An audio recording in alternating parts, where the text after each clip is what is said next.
I planned that hike for weeks. I was burnt out from work and just wanted to be away from everything for a few days. The noise, the people, the screens, the constant pressure. It all made me feel like I wasn't breathing right anymore. So I picked a trail deep in the northern forests, far from any city or major town. I wanted a place where my phone wouldn't work, where there were no roads nearby, and where I could walk and think and maybe feel like a normal person again. The trail wasn't famous or anything. I found it on an old hiking forum where someone mentioned a loop trail that went through dense woods, a small lake, and then climbed up a rocky ridge with views. It wasn't part of any official park, and that's probably why I liked it. It sounded quiet and untouched. The poster said it was about 20 miles long, maybe a little more, and that it could be done in one day, but most people took 2 if they camped near the lake. That sounded perfect to me. I wanted to spend the night in nature and come back the next day. No cars, no people, just me and the forest. I drove out early, way before sunrise. It took me nearly 5 hours on back roads, and for the last 20 miles, there weren't even proper road signs. My GPS lost signal somewhere in the hills, but I had the route saved offline. When I finally got to the makeshift parking area, a patch of dirt with a small wooden post hammered into the ground, I was the only one there. No other cars, no tire marks that looked fresh. I liked that. I had packed light but smart. My backpack had a small tent, a lightweight sleeping bag, a water filter, a flashlight, a headlamp, some snacks, a camp stove, and a change of clothes. I brought a map I printed out and a compass, even though I hadn't used one in years. I didn't plan to go off-trail, but I figured it was better to be safe than stupid. My boots were worn but solid, and I had duct tape wrapped around my water bottle just in case something tore. I'd done solo hikes before, nothing too extreme, but I knew how quickly things could go wrong. I started on the trail around 10 a.m. It was colder than I thought it would be, but I liked it. The air was damp and filled with the smell of pine and wet earth. Everything was quiet, just the way I wanted. The trail started out clear, narrow but easy to follow. There were a few old blazes on the trees, faded yellow marks, but some were hard to see. Still, the path was mostly obvious and I kept going. For the first few hours, it was peaceful. The trail wound through thick woods where the trees grew so close together that barely any sunlight hit the ground. Every now and then, I saw deer tracks in the mud or heard birds up in the canopy. The only sound was the crunch of leaves under my boots and the occasional snap of a branch when I shifted my pack. I moved at a slow, steady pace, trying not to rush. I had all day and I wanted to enjoy the walk. Sometime around early afternoon, I started to notice things that felt a little off. Nothing huge at first, just small things that I brushed off. A torn backpack strap hanging from a branch, a faded, moldy sock stuck in a bush, an empty granola wrapper wedged between some rocks. It wasn't that weird to see trash or lost gear on a trail, but the items looked old, weathered, like they'd been there for a long time. The strap had moss growing on it. The wrapper was so bleached I couldn't even read the label. It made me feel strange, like I wasn't the only one who had been here. That was expected, I guess, but still, it felt like no one had been here for years, and yet someone had. I stopped for lunch near a fallen tree that crossed over a creek. I filtered water, ate some trail mix, and checked the map. According to my pace, I was getting close to the lake. I figured I'd get there by late afternoon, set up camp, cook something hot, and maybe fish a little. The area was supposed to be good for it, even if I hadn't brought much gear. Just a simple collapsible rod and some line. I kept going. The trail got steeper as I moved toward the lake. There were more rocks and parts of it were muddy from runoff. I slipped a few times and had to grab tree roots to pull myself up. The forest got thicker, darker. That's when I saw the first shoe. It was lying in the middle of the trail, half covered in mud. A hiking boot, old, caked in dirt. The laces were gone, and the sole was peeling. It looked like it had been there for months, maybe longer.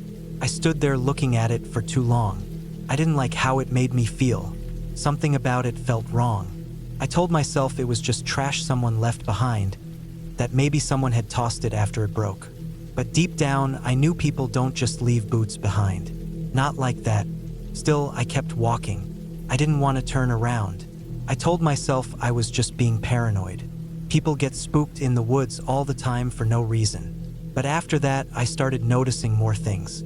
A torn sleeve from a jacket tangled in brambles. A rusty mess kit on a rock. A crushed flashlight, its plastic casing split open. Each time I saw something, I felt more uneasy. It wasn't just the objects, it was how quiet everything was. The birds had stopped. No wind. No sound at all except for my own footsteps and breathing. I made it to the lake around 4:30 p.m. It was smaller than I expected, maybe the size of a football field, and surrounded by thick trees. The water was still and dark, with no ripples, no fish jumping, nothing moving. I found a flat patch of ground near the edge and set up my tent quickly. I didn't even feel like fishing anymore. I boiled some water for soup and ate quietly. My hands were shaking, and I kept looking over my shoulder. As the sun started to go down, I saw something across the lake that made my chest tighten. On the far side, half hidden behind a dead tree, was another tent. Collapsed, faded green. It looked like it hadn't been used in a long time. I stared at it for a while, then looked back at my map. There were no official campsites marked around the lake. That didn't mean someone hadn't camped there before, but the tent looked abandoned, old, rotting. I thought about walking over to check it out, but I couldn't bring myself to do it. I don't know why. I just kept thinking that whoever left that tent there never came back for it. I zipped my own tent up tight and tried to sleep. That night was the worst I've ever had outdoors. I couldn't rest. Every few minutes, I heard faint noises. Twigs snapping, rustling leaves, something like footsteps. I told myself it was animals, wind, maybe even water dripping from the trees, but it didn't feel like that. It felt like someone was out there, walking slowly in circles around my camp. At one point, I turned off my flashlight and waited in total darkness. I thought maybe I could hear better that way. That's when I heard the breathing. It was faint but steady, slow, coming from just outside the tent. Not close enough to see a shadow, but close enough that I could hear it. I froze. My own breathing became shallow. I reached slowly for the small knife I kept near my sleeping bag. I held it tightly and didn't move for what felt like hours. Eventually, it stopped. The breathing, the noises, everything went quiet again. I stayed awake the rest of the night, heart racing, hand clenched around the knife, barely blinking. When the sun finally came up, I packed up faster than I ever have in my life. I didn't even eat breakfast. I just stuffed everything into my pack and started walking fast, trying to get away from that lake, away from whatever was there. The second day was worse. The trail was harder to follow, more overgrown, and at times it seemed like it had disappeared altogether. I checked the map constantly, trying to stay on course. I started seeing more signs of people, no, of someone, not just trash, but carvings in trees, deep gouges, strange shapes I didn't recognize, not letters or names, just symbols like someone had spent hours scratching them in. I passed a tree with something hanging from a branch. At first, I thought it was a bag or maybe a bundle of clothes, but as I got closer, I saw that it was a deer skull, tied to the branch with old shoelaces. The eye sockets were empty, and the jaw was missing. That's when I knew I wasn't alone. Someone was living out here, watching, maybe hunting, not animals, but people. I moved faster, even though my legs were sore and my pack was heavy. I stopped less, ate while I walked. I just wanted to get back to the car. I didn't care about the trail or the views anymore. A few miles from the trailhead, I found the campsite. Not mine, not anyone's I could explain. It was hidden behind a cluster of large boulders, almost invisible unless you were looking for it. A ring of stones where fires had been lit over and over. Burn marks, ashes. A log with deep cuts in it like someone had used it as a chopping block. Next to it, bones. Small ones. Animal, maybe, maybe not. I didn't stay to study them. I kept going, heart pounding, feet blistered and raw. I didn't feel safe until I saw the post marking the trailhead. My car was still there, untouched. I got in and locked the doors before even taking my pack off. My hands were shaking so badly I could barely start the engine. I didn't tell anyone what I saw. Not the tent, not the breathing, not the campsite with the bones. I couldn't explain it in a way that made sense. I didn't want people to laugh.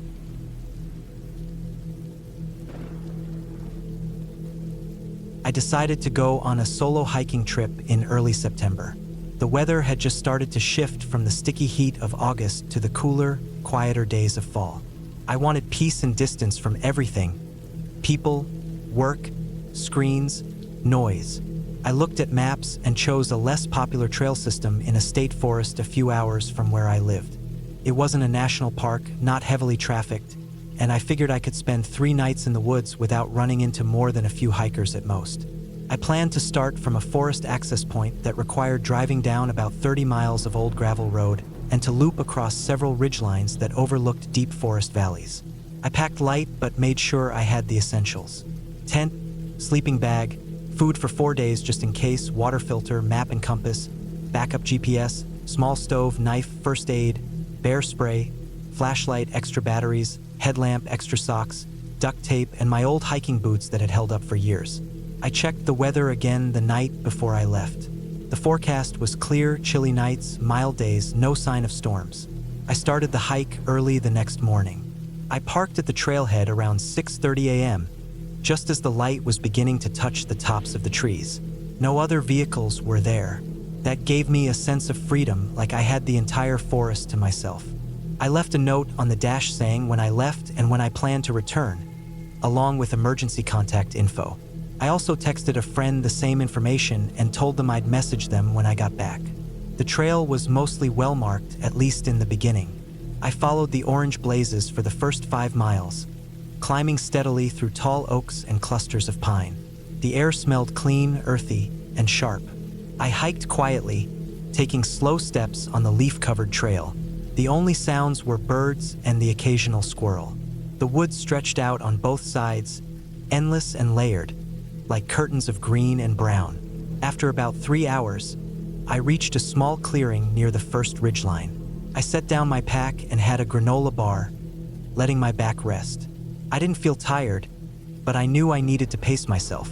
I had a long way to go. After that break, the trail got thinner, rougher. It wound around a slope and narrowed into a ridge path with a steep drop on one side. I kept to the right, careful not to get too close to the edge. I passed a few boulders and stopped to take a drink from my water bottle. Everything was quiet, too quiet. No birds anymore, no wind either. I brushed it off.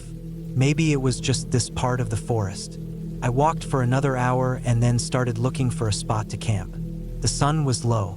The ridgeline trail didn't have many flat spaces, but I found a small patch of dirt tucked between trees, just off the main trail.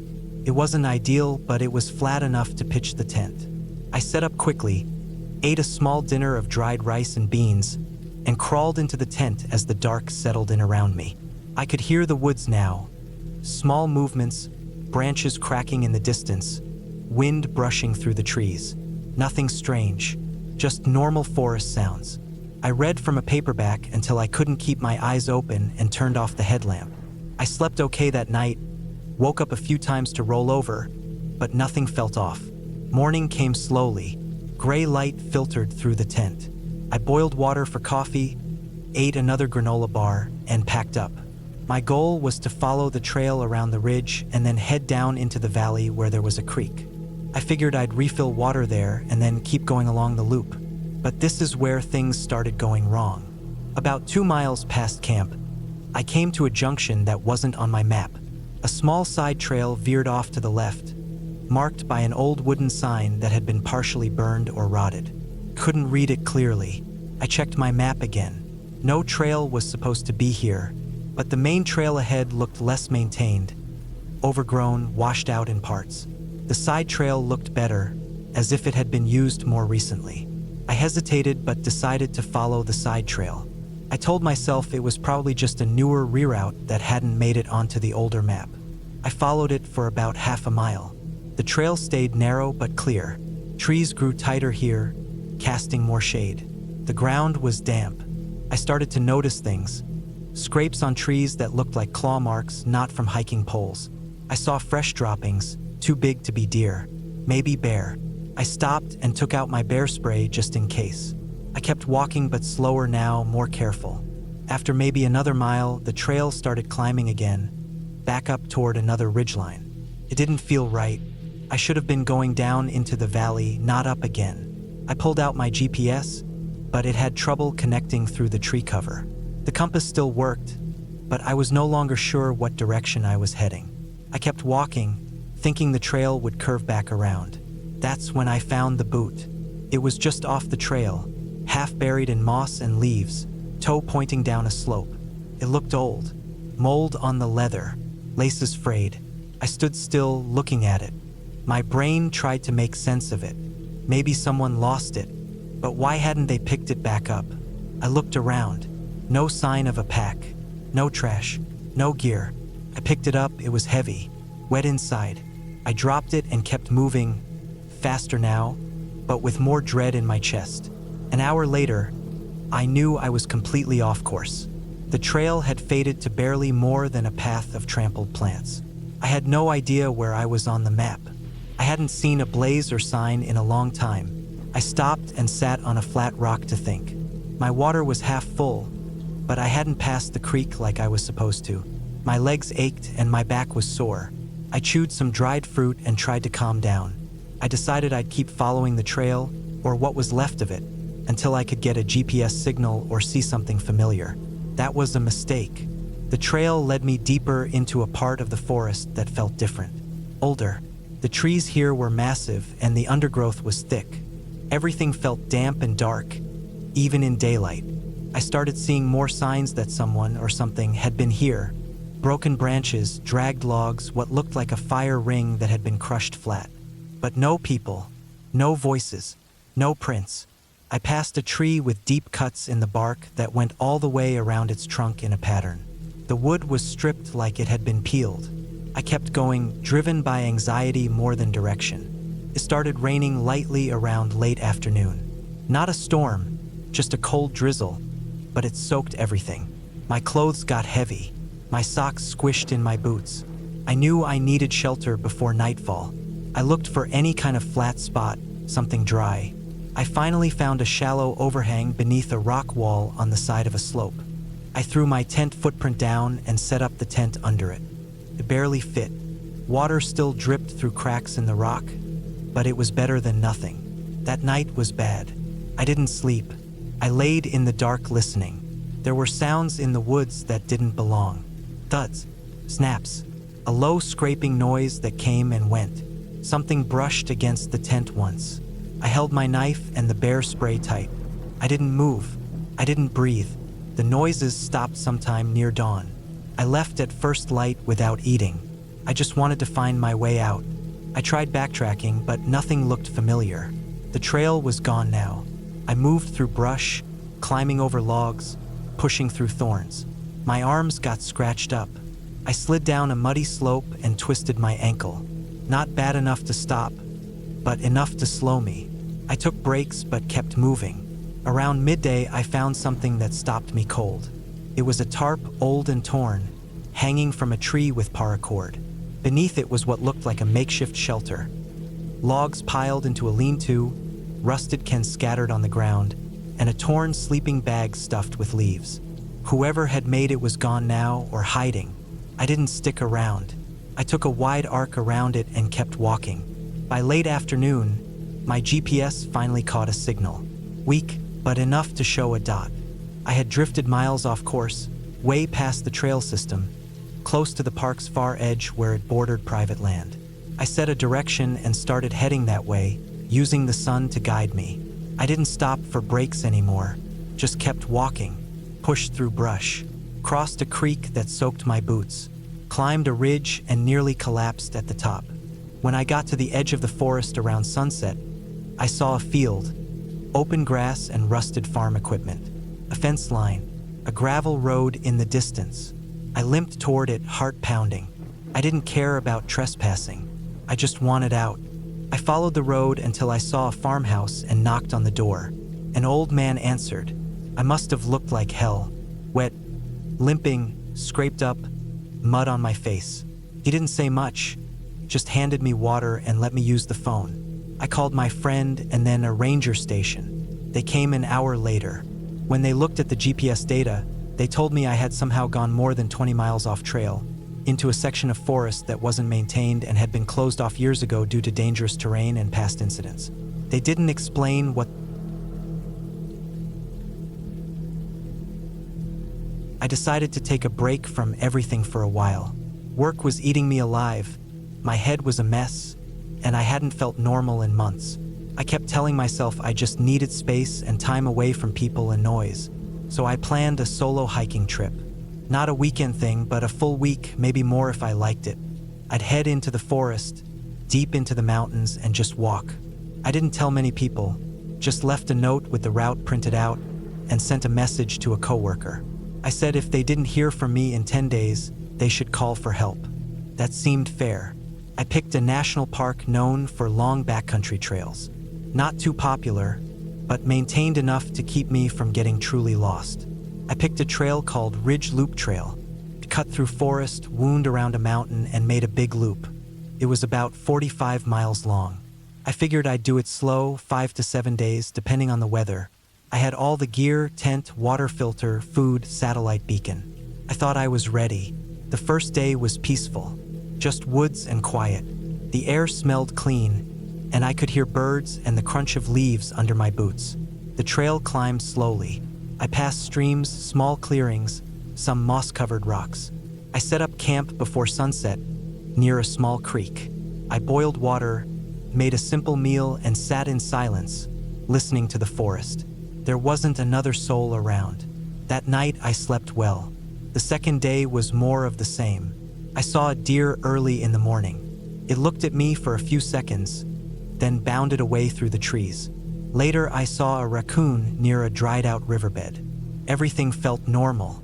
I hiked maybe 8 miles and made camp near a bunch of fallen trees. The air got colder that night.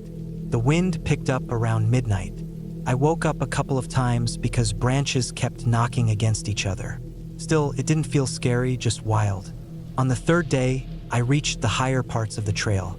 It curved along the side of a ridge, climbing slowly. The views were amazing. I could see layers of hills and forests stretching out forever. There were spots where I had to walk right along the edge of the ridge. A slip could mean a 100-foot fall, but the trail was solid and wide enough to feel safe. That night, I camped on a flat patch halfway up the ridge. The wind howled all night. My tent flapped like crazy, but I anchored it well. I stayed warm in my sleeping bag, dozing off and on, dreaming of nothing. The fourth day was when things started to feel off. It started with a smell. I was walking mid-morning, maybe around 10, when I caught the scent.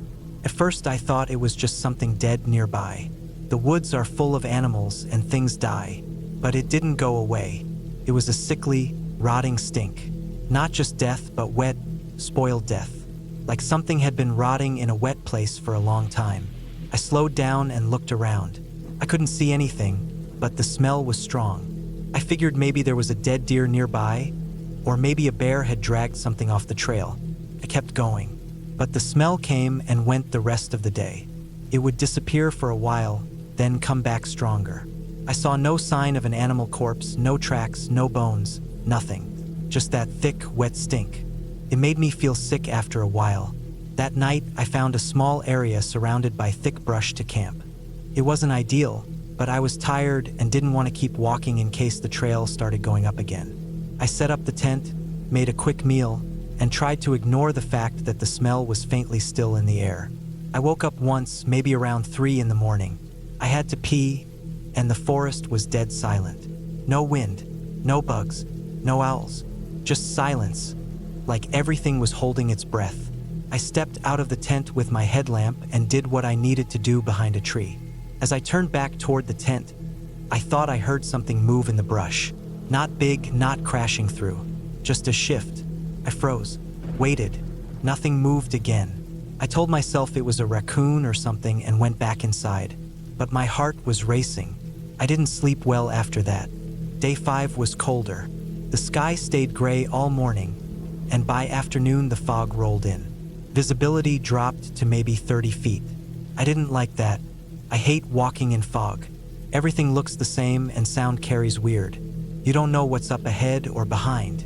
I kept checking my GPS, making sure I was still on the trail.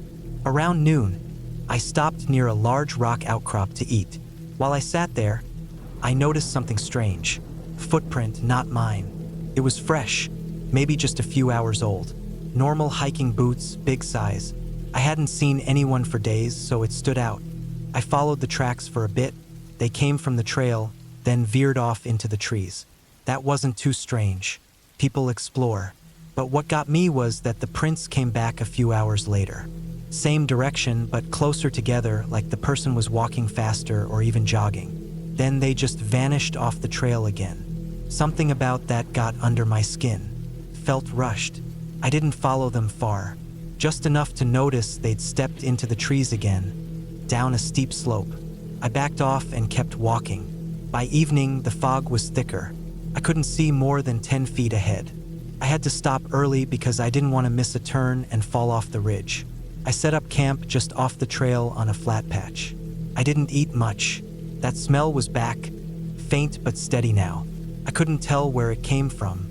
Everything smelled damp and off. The silence was back too. No birds, no rustling, nothing. I kept my bear spray close that night. I didn't sleep much. Day 6 was the worst. I woke up to find small things moved.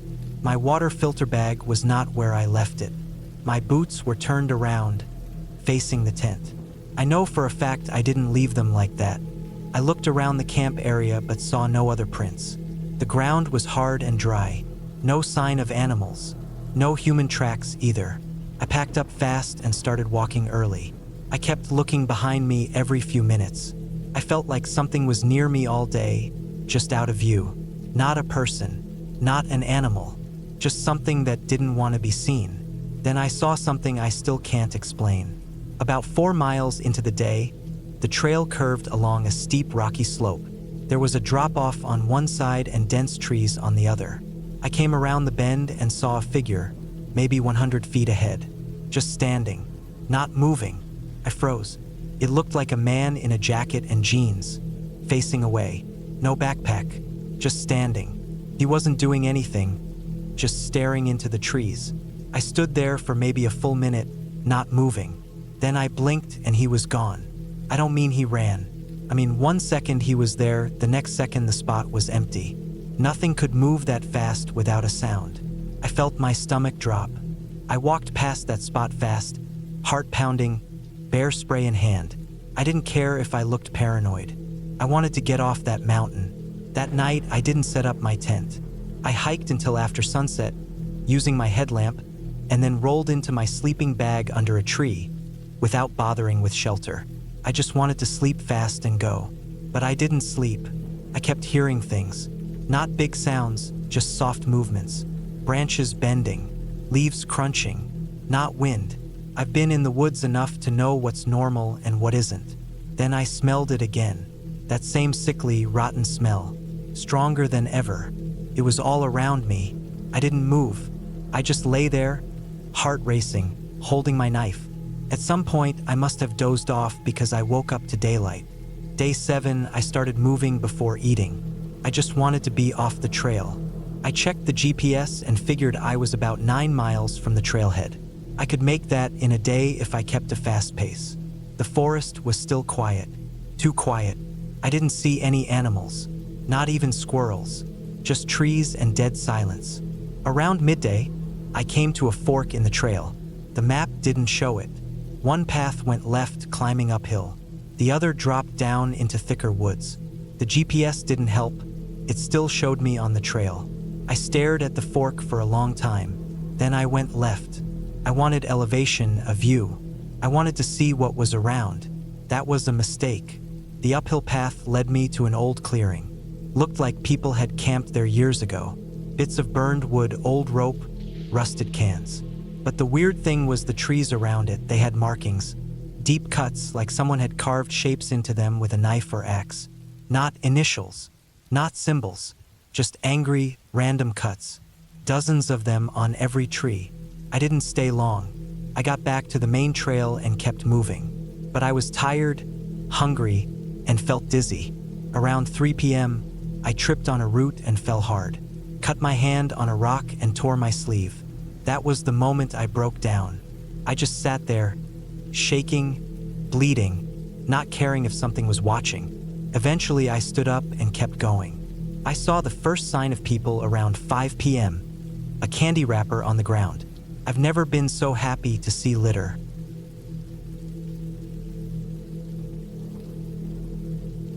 I had been planning that hiking trip for months. It wasn't just something I wanted to do. It was something I needed. I was tired of staring at screens all day, tired of the noise of the city, tired of the constant pressure.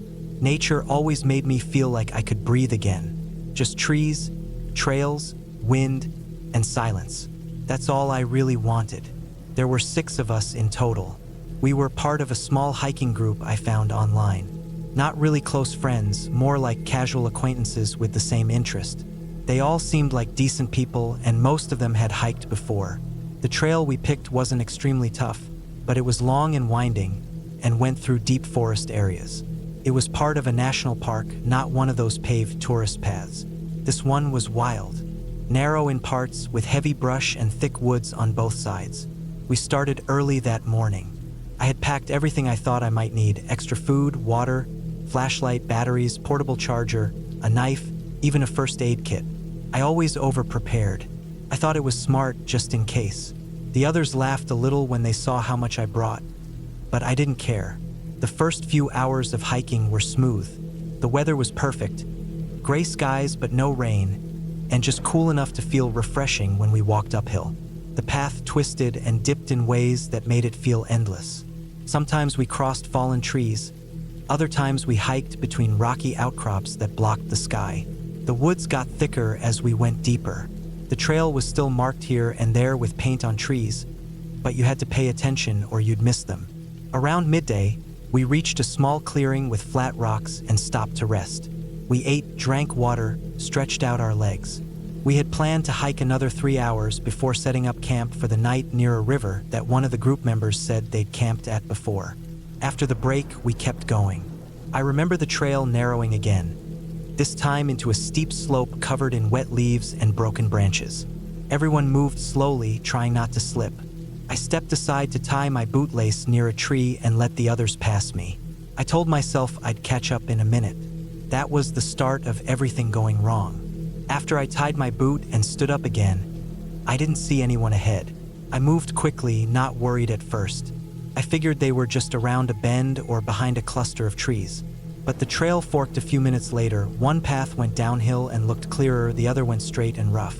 I paused, trying to remember which way they went. I didn't hear any voices or footsteps. I picked the downhill path because it looked like it had more signs of foot traffic. Broken twigs, pressed grass. I moved faster, half jogging. 10 minutes passed. Still no sign of them. Then 20 minutes. Then 30. Something started crawling up my spine. That cold, slow realization that you're alone, and maybe you've been alone for longer than you thought. I stopped walking. My breath was heavier now, not just from the hike. The forest felt different, quieter, denser, like it had swallowed sound. I took off my backpack and pulled out my phone. No signal. I looked at my GPS map. It had stopped updating. I tried walking in a few directions, watching the blue dot flicker in place. The sun had dipped lower. I hadn't noticed how much time had passed. I took a deep breath, told myself to think. I could go back the way I came, but the trail was winding and didn't look the same anymore. I hadn't marked anything. I hadn't told the others I'd stopped. I was stupid. I cursed under my breath and picked a direction. I walked. Every tree looked the same. Every shadow looked like it moved. The trail was gone now, just raw woods. I stepped through thick underbrush and mud. My legs burned. I kept thinking I'd see something familiar. A broken branch, a boot print, a bit of trash. Nothing. Then I heard something. It was soft, a crunch, like someone stepping on dried leaves, not far behind me. I turned quickly, heart racing. Nothing, just thick trees. I waited, holding my breath. I heard it again, a little further away this time, maybe an animal. I kept walking, faster. I turned every few seconds. The sound came back, sometimes far, sometimes closer. It never came from the same place twice. I kept trying to tell myself it was a deer, a fox, maybe a squirrel, something natural. but it felt wrong. It wasn't steady. It wasn't random. It followed me when I walked. It stopped when I stopped. I turned around suddenly and stared into the woods for a long time. Still nothing, but I felt watched. That feeling grew stronger the deeper I went. Like something was behind every tree just waiting for me to blink. My eyes burned from how wide I was keeping them. My ears hurt from how hard I was listening. I kept going until I saw something new. A small drop in the terrain that formed a dip between two ridges. In the middle of that dip, there was an old, rusted hunting stand. Just a metal frame with steps leading up to a tiny platform between two trees. It looked like it hadn't been used in years. The ladder wobbled when I touched it. I climbed up anyway. I needed a better view. I needed to see where I was. The woods stretched in every direction. Just endless trees. No river. No people. No trail. My heart sank. Then I saw something move between the trees to my left. It was fast. Just a blur of dark clothing. Low to the ground. I froze. My eyes scanned the forest for movement. I didn't see it again. But I knew I'd seen someone. Not an animal. Not some trick of light. Someone was there. I stayed up there longer than I thought. The sky started turning dark gray. It would be sunset soon. I knew I couldn't stay in that stand. If someone really was following me, they'd already know I was there. I climbed down slowly, trying not to make noise. My legs were stiff. I moved in the opposite direction of where I saw the figure. I walked fast but careful. I was trying to be quiet now. Every step felt too loud. Every branch that cracked underfoot made me wince. I didn't hear the footsteps again, but the fear stayed with me. I found a small stream and followed it, thinking it might lead me somewhere. At least water meant direction. But it led me deeper into the woods, through a stretch of swampy ground and up toward a thicker cluster of pines. I was just about to turn back when I found something that stopped me cold. It was a backpack. Torn, faded green, covered in dirt and pine needles. I walked closer. It had been there a long time. Inside were scraps of fabric, a broken water bottle, and a wallet. No money, just an ID. The photo was faded, but it looked like a man, about my age. I dropped it and backed away. I didn't want to think about what it meant. Someone else had gotten lost here, maybe never found, maybe followed, maybe worse. I kept walking. The sun was nearly gone now. The forest turned black fast. I pulled out my flashlight and clicked it on. The beam cut through the dark like a knife, but only lit up a few feet ahead. Shadows jumped with every movement. My hands shook. I had no idea where I was anymore. Then I saw it. Not far ahead, maybe 20 feet, was a figure. A man, standing completely still between two trees. He wasn't holding anything. Just standing there, looking at me. I froze. I raised my flashlight higher, and he stepped back into the trees. Gone. I ran. I didn't know where I was going. I didn't care. I just needed to get away. I ran until my legs gave out. I fell to the ground, scraped my hands, tore my jeans on rocks and branches. My breath came in short bursts. I crawled behind a fallen tree and lay there, hidden, listening. I waited. Minutes passed, maybe an hour. Then I heard something move behind me. Slow, deliberate, soft. I pressed myself into the ground. My heart felt like it was going to explode. I didn't move. I barely breathed. The sound stopped. I stayed there the whole night. When the sun finally started to rise, I got up and walked. Slowly, carefully. I didn't hear or see anything anymore. I kept moving in one direction until I found a dirt service road. It looked like it hadn't been used in months, but it led somewhere. I followed it for hours. Finally, I saw a ranger truck parked at a gate. I walked out of the woods like a ghost, covered in scratches, dirt, blood. I must have looked insane. They took me in, gave me water, called for help. I told them everything. They searched the area I described. They never found the man. They didn't find the torn backpack. They said maybe I imagined it. Maybe I was hallucinating from exhaustion and fear. But I know what I saw. I know what I heard. I was followed. Someone else was out there, and I wasn't the first one.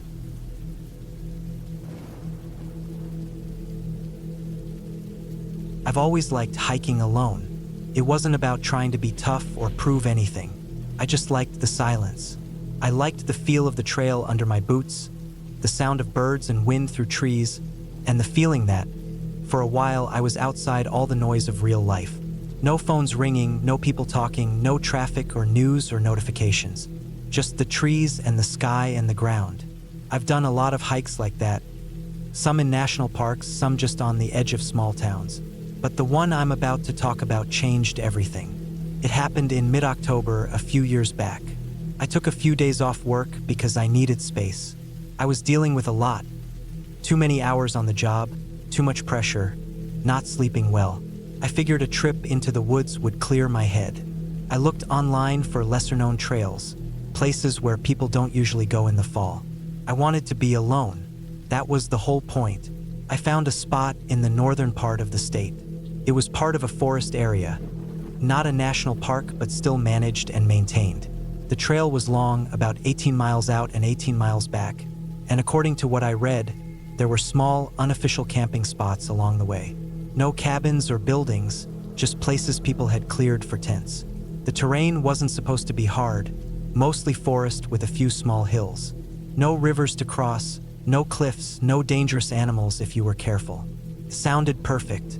I drove out early one morning, left my car at a gravel parking lot that marked the beginning of the trail, and started hiking with my pack around 8:30 a.m. The air was cold and crisp, and the leaves had started to fall. Orange, yellow, and red covered the ground. It was quiet, except for the rustle of squirrels and the occasional crow overhead. Felt peaceful.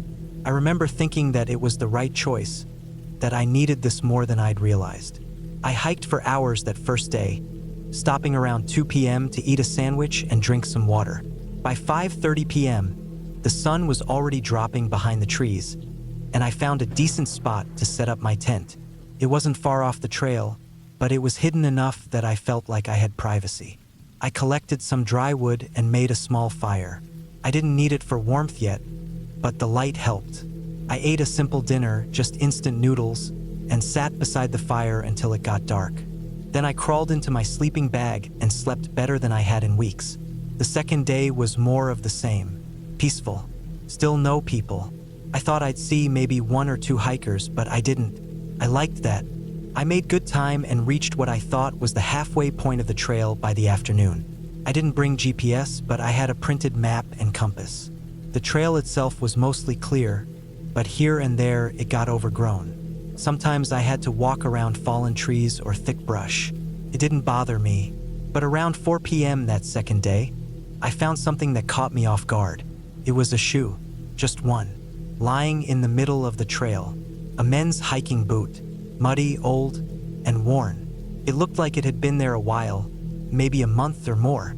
First, I thought maybe someone lost it or threw it away, but I looked closer. The laces were still tied. The sole was worn almost flat. There was some tearing near the toe. It didn't look like something someone would just throw away mid-hike. It looked like it had been taken off carefully, then left. I picked it up, turned it over, and set it back down. I didn't like the feeling it gave me. Something about it felt wrong. I kept moving, but I kept thinking about that shoe. I've seen litter on trails before, wrappers, old water bottles, broken gear, but never just a single shoe like that, in decent condition, sitting dead center on the trail. I set up camp again a few miles further. That night, I didn't make a fire. I wasn't cold enough to need it, and for some reason, I didn't want to draw attention. It was like my body decided before my brain caught up. I ate in the tent, zipped everything tight, and tried to sleep, but I couldn't. Around midnight, I heard something. At first, it was just branches snapping. That's not unusual in forests. Deer, raccoons, whatever. But this wasn't random. It wasn't just one crack, then silence. It was steady, like footsteps, heavy ones. Crunch, pause, crunch, pause. And it was getting closer. I held my breath and sat still. I reached for the small hatchet I always keep beside my sleeping bag. I wasn't thinking clearly. I wasn't even sure what I'd do with it. But holding it made me feel better. I listened. The steps got closer. Then they stopped. I waited. Maybe 30 seconds. Maybe a full minute. Nothing. Not even a breeze. Then the steps moved away again. Same pace, same crunch. I waited another hour before I let myself sleep again.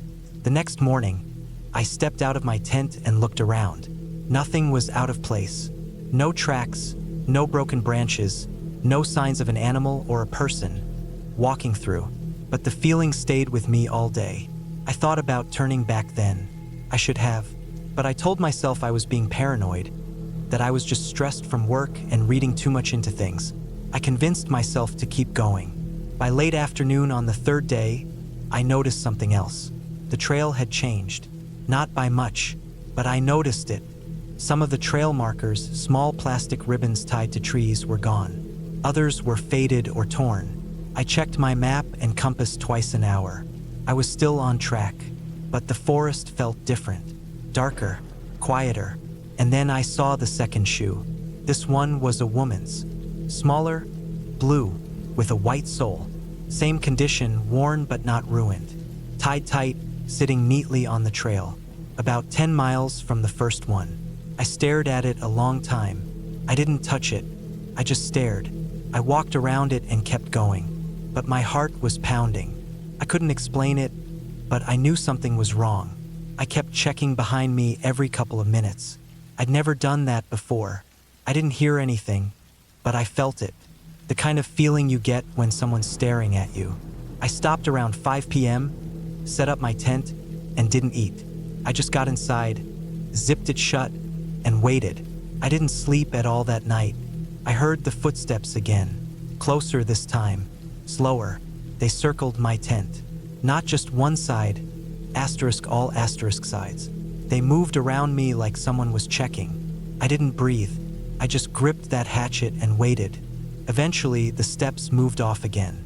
But I didn't sleep. By morning, I made a choice. I was turning back. I packed quickly, skipped breakfast, and started back the way I came. I hiked fast, hard. My legs hurt. My shoulders burned under the weight of my pack. I kept hearing sounds behind me.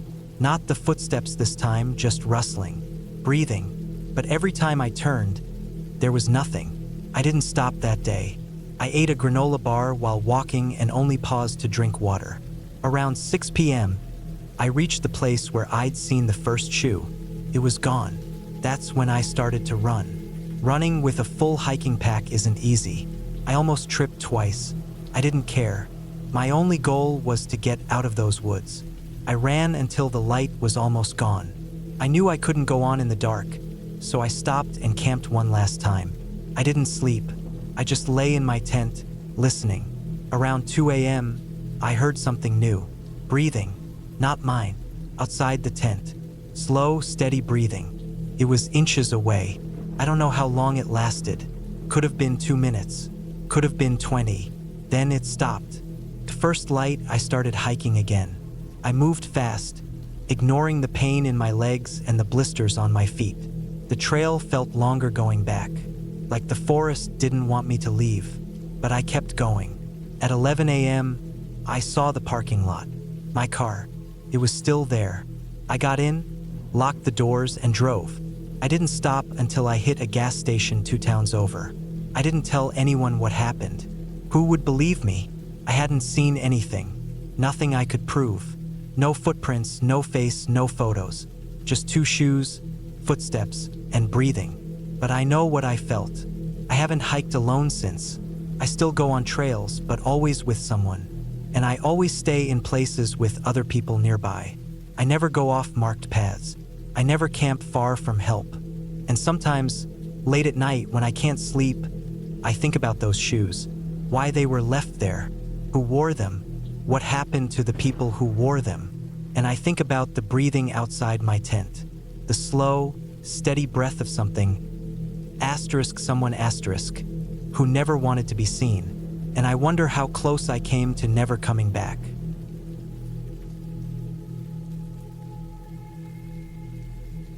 I've always been someone who prefers to be alone. Not in a sad way, I just like the quiet.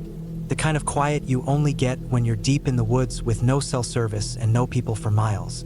I don't really hike for fitness or nature photos or anything like that. I hike because I like being away from everything. It makes my head feel clean. I get up early, pack light, and just walk. Some days I don't even care where the trail leads. I just go. A few years back, I decided to take some time off work in late October. I wanted to be out on a trail before the snow started piling up. I live in Montana, and by November, everything around here turns white and the trails become harder to follow. I had about 10 days off and I didn't tell anyone where I was going. I always thought I was careful enough. Left a general note with my neighbor saying I was going hiking in the Flathead area. Nothing specific. I'd done this before. Always came back fine. I packed my rucksack with a first aid kit, a fire starter, freeze-dried meals, water purifier, a small tent, my sleeping bag, my big fixed-blade knife, and a few other things I always carried. I wore my heaviest boots because some of the trail would be steep and rocky. The trail I picked that year was an old Forest Service path I'd found once in a dusty blog post. No one really hiked it anymore. I liked that. Less people. It was up in the Swan Range, not too far from where I lived, but far enough to feel remote. The blog said the trail used to be a service road that led to an old fire lookout, long abandoned.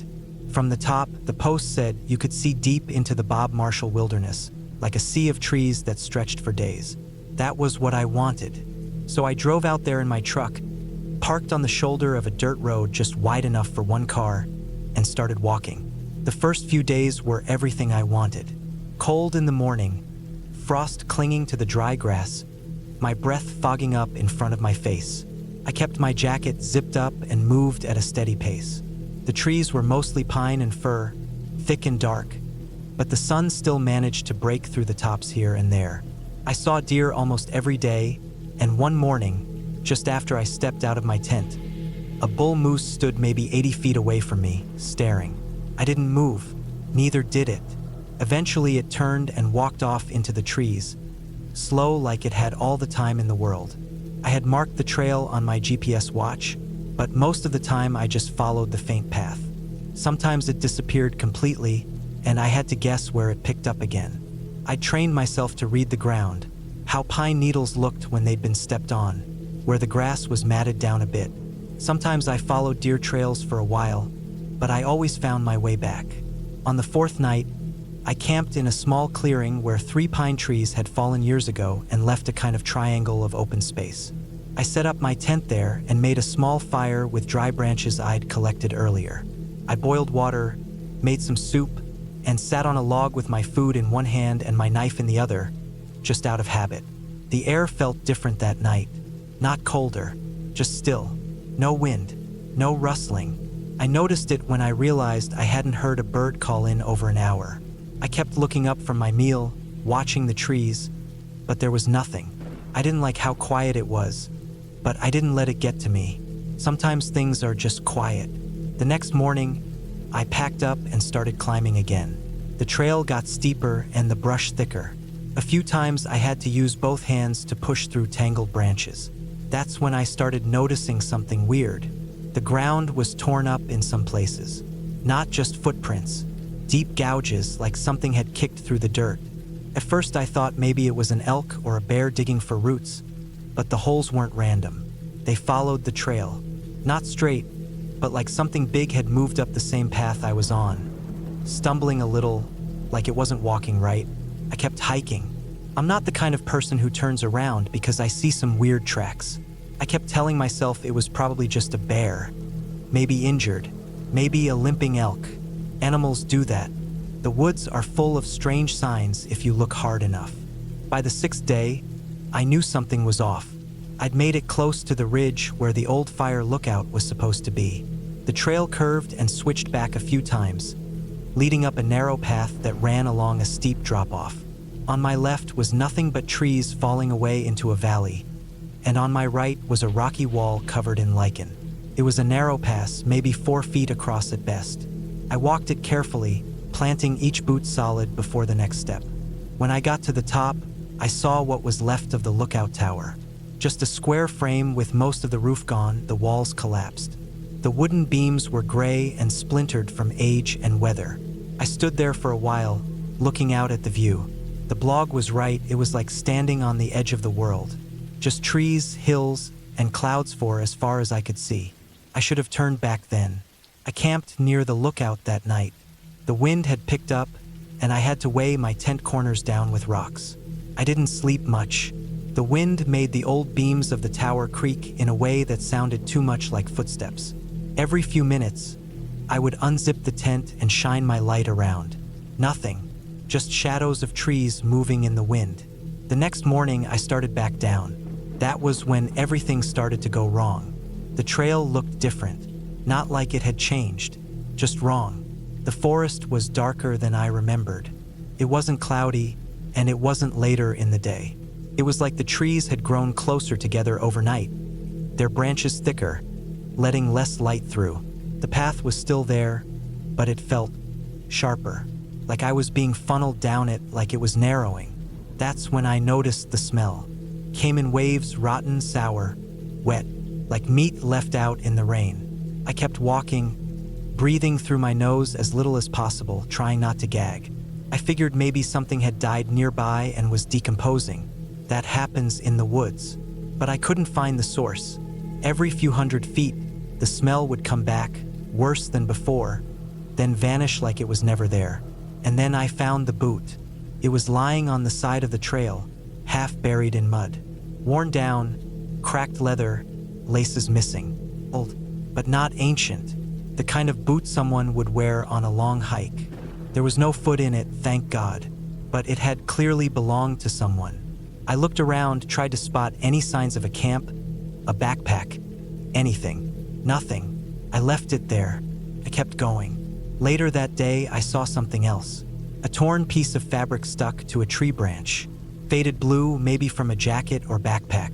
It was too high to reach without climbing. That didn't make sense. I kept thinking maybe someone else had come through here years ago and left things behind. But why were they spaced out like that? Like breadcrumbs. That night, I didn't set up a tent.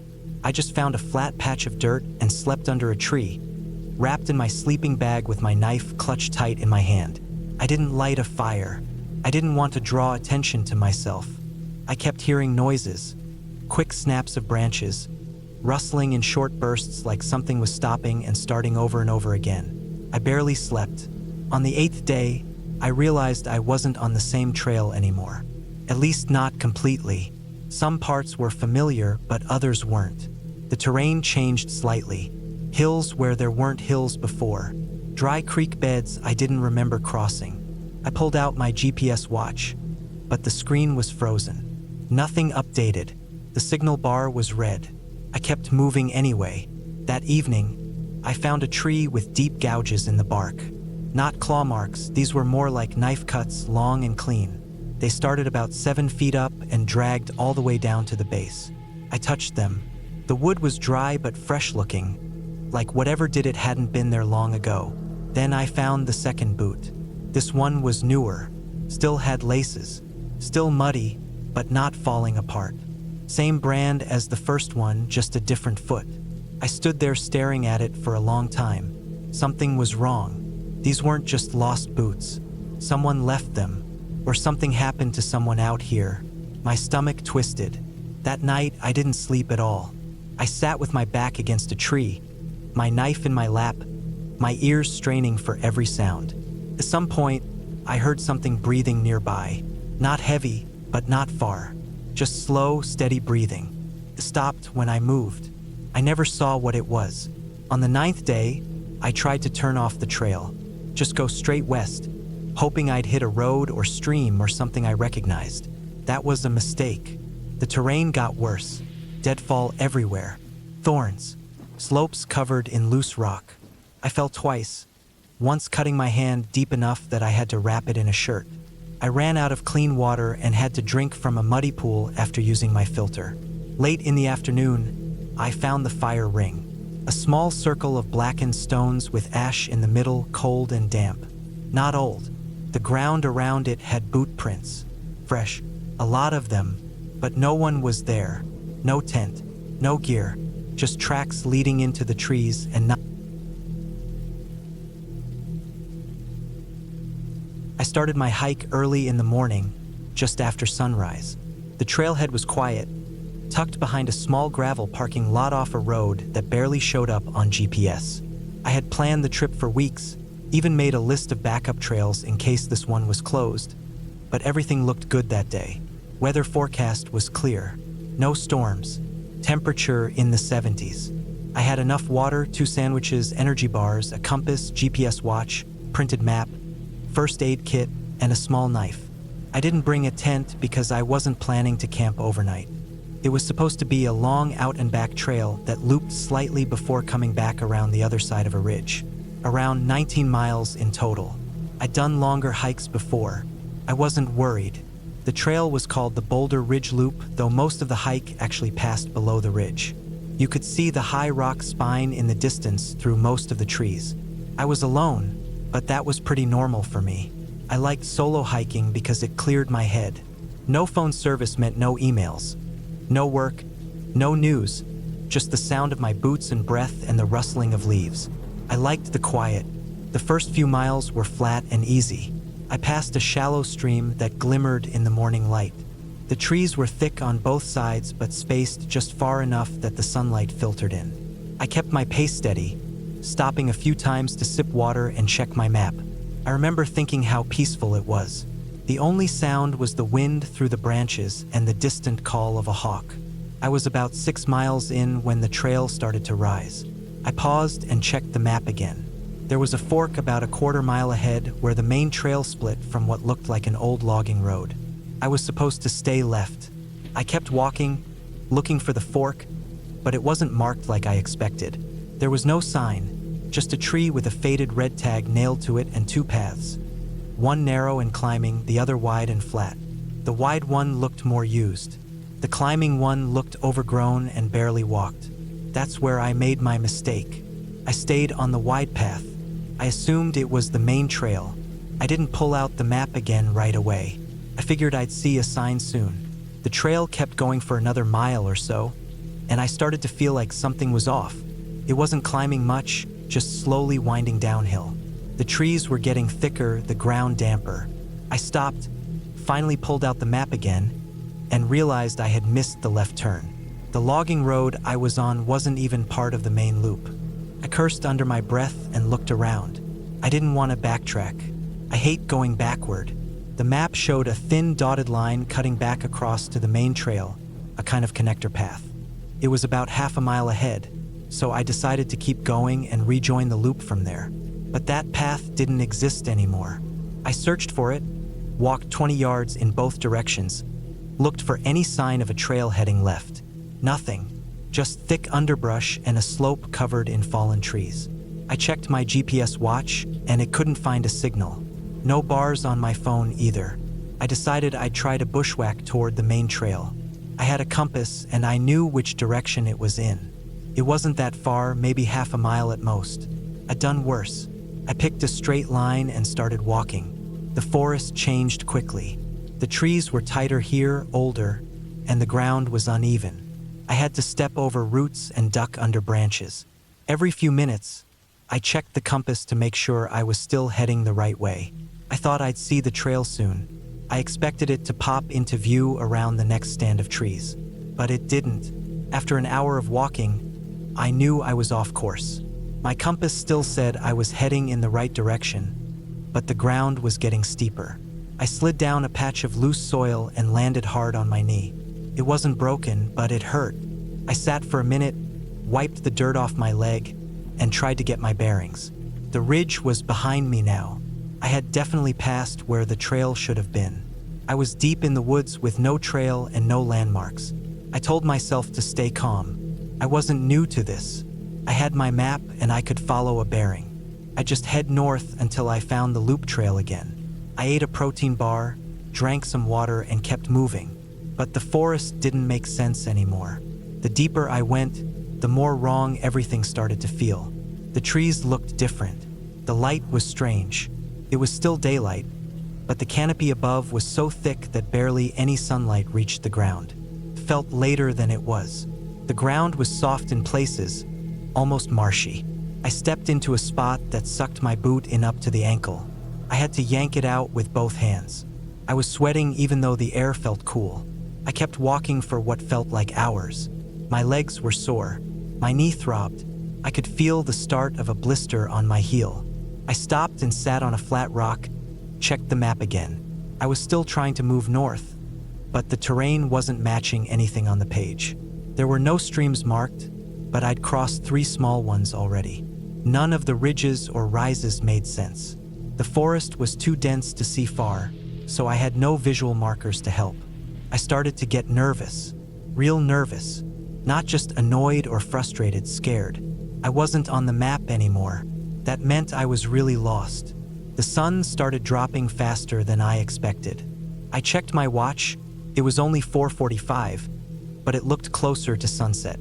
The trees blocked so much of the sky that the shadows stretched longer, making everything feel later than it was. I knew I had maybe 2 hours of usable light left. I hadn't planned to spend the night in the woods. I didn't have a tent, no sleeping bag, just a light emergency blanket and a windbreaker. I didn't want to stop moving, but I needed to find a place to wait out the night. I knew better than to keep hiking through unfamiliar woods after dark. That's how people get seriously hurt. I looked for flat ground and found a spot between 2 thick trees where the ground was mostly dry. I cleared away some dead leaves and branches, sat down, and pulled out my emergency blanket. I wrapped it around myself and leaned back against the trunk. It was a long, cold, awful night. I didn't sleep. Not really. Every time I closed my eyes, I'd hear something. A branch cracking, leaves rustling, sometimes a low sound that could have been an animal, or just the wind. But my nerves were shot. I kept gripping the handle of my knife, half expecting something to lunge out of the trees. It never did, but the fear didn't go away. At one point, I thought I saw a flicker of light in the distance, like someone's flashlight, but when I stood up and looked, it was gone. I didn't go after it. I knew chasing lights in the woods was a good way to fall into a ravine. By dawn, my back was stiff and my legs were sore. I stood up and stretched, packed the emergency blanket, and started moving again. I headed north again, sticking to the same bearing. The forest was just as confusing. No matter how far I walked, the landscape stayed the same.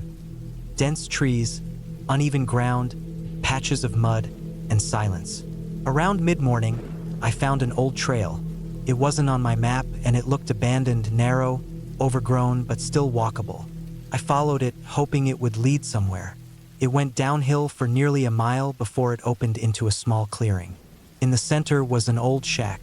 I stopped when I saw it. It was falling apart, holes in the roof would rotting, but someone had built it a long time ago. There were no signs of life, just a broken door and rusted hinges. I didn't go inside. I didn't want to be near it. I circled the clearing and found another path leading out the back. It was clearer than the first one, maybe still in use. I followed it. The forest opened up a little. The trees got thinner.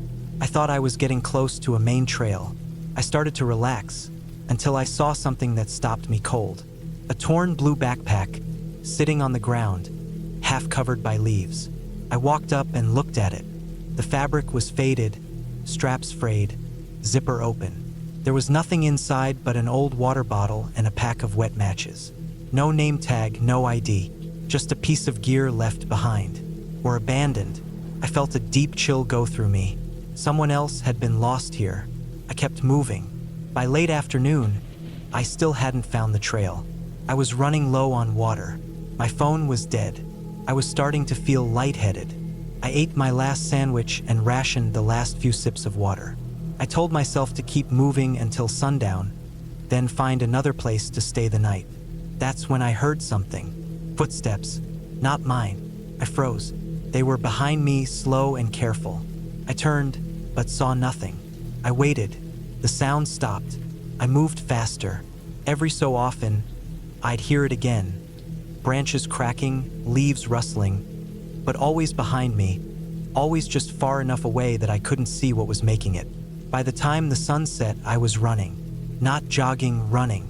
No trail, no compass, just fear and instinct. I stumbled over roots, hit branches, ripped my jacket. I didn't stop until I collapsed. I woke up at dawn lying on a slope. I had passed out. My hands were...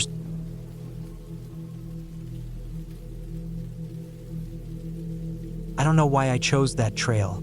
Maybe it was because I had seen it on an old hiking blog a few weeks before. The pictures looked peaceful.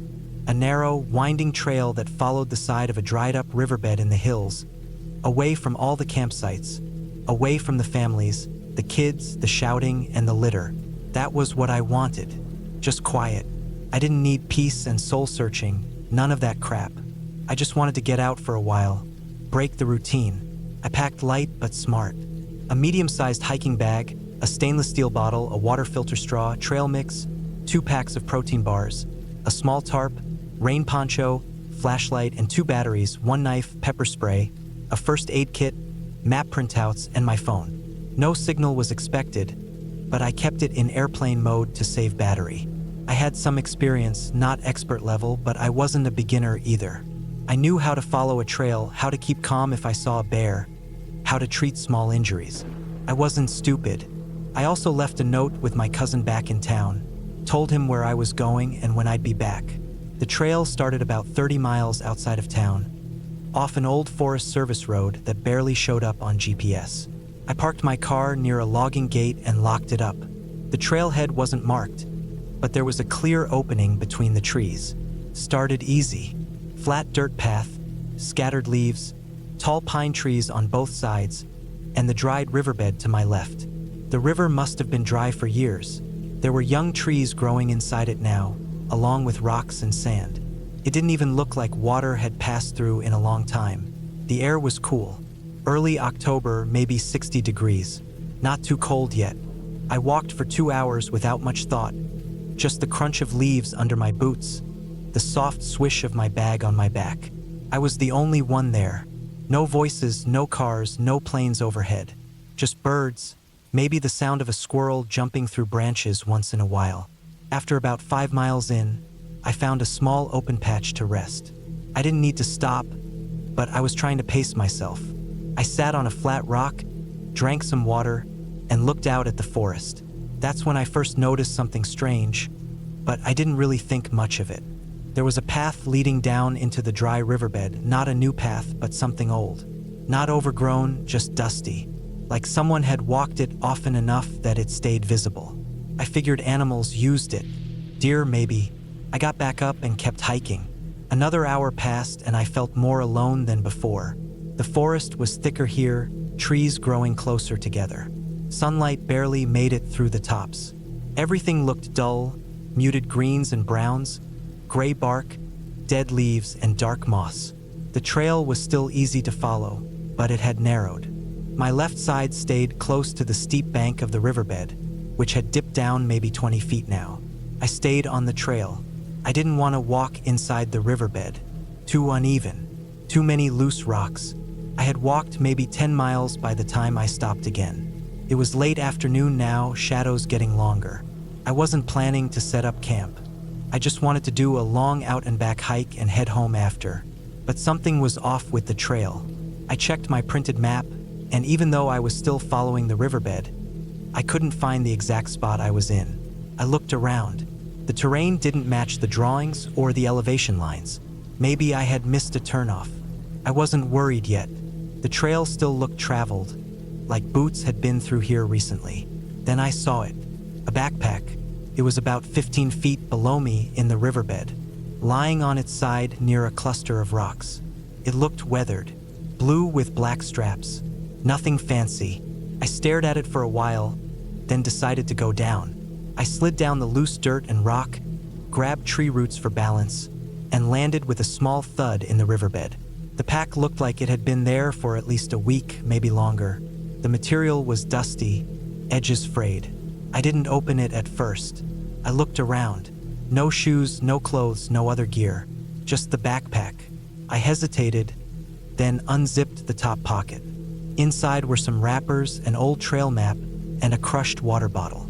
I opened the main compartment next. It was mostly empty except for a few things. An empty can of beans, a lighter, and a half-used roll of toilet paper in a plastic bag. That was it. No ID, no name tags, nothing that told me who it belonged to. I looked around again. The wind had picked up a little, and it made the branches creak. I zipped the bag back up, left it where it was, and climbed back out. As I stood at the edge of the trail again, I suddenly felt something that I didn't expect. Dread. I didn't believe in curses or haunted woods, but I knew something was wrong. That backpack had been dropped or thrown. It wasn't lost by accident. It had been left there.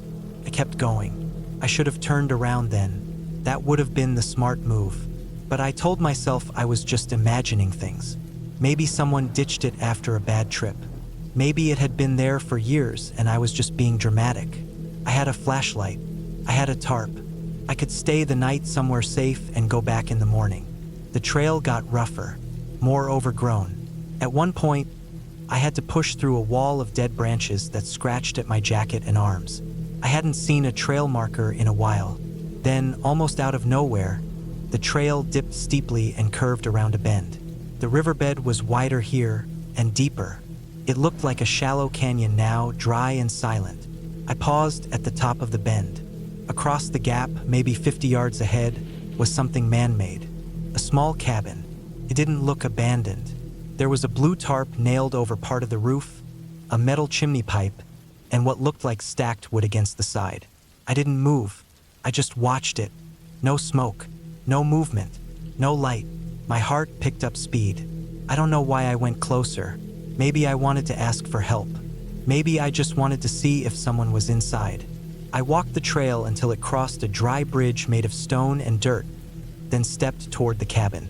As I got closer, I saw more details, tin cans nailed to trees like wind chimes or alarms.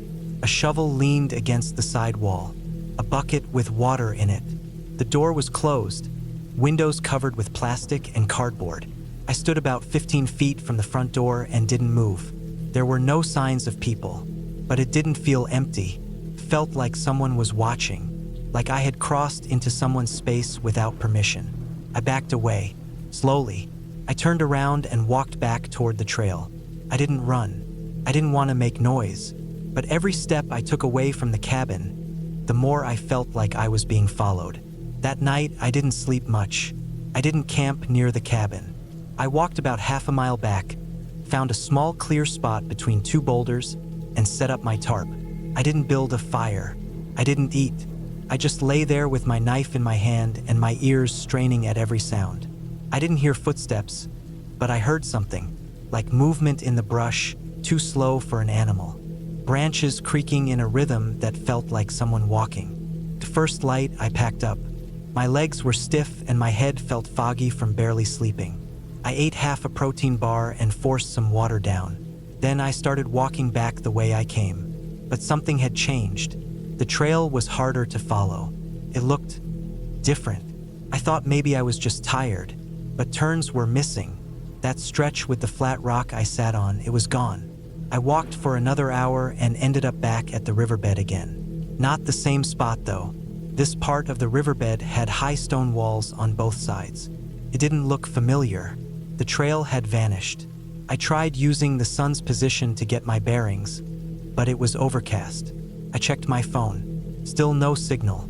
I felt my heart sink a little. I climbed down into the riverbed, thinking I could follow it downstream and eventually hit the road. It was rough going.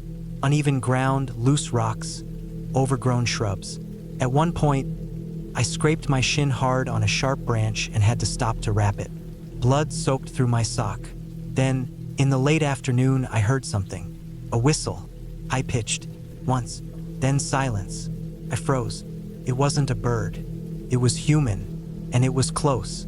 I stayed still for almost 5 minutes. Nothing else came. Just the sound of wind moving through the trees. I started walking again. Slower now, every few steps turning to look behind me. My whole body felt tight, like I was expecting something to jump out. I walked for another hour and found a large boulder that looked familiar. I climbed up it and looked out. In the distance, to the north, I saw the glint of something, maybe a car window. It was far, but it gave me hope. I adjusted my direction and pushed hard, moving faster. Legs sore, throat dry, stomach empty. As the sun started to dip again, I finally reached the forest road. I saw my car.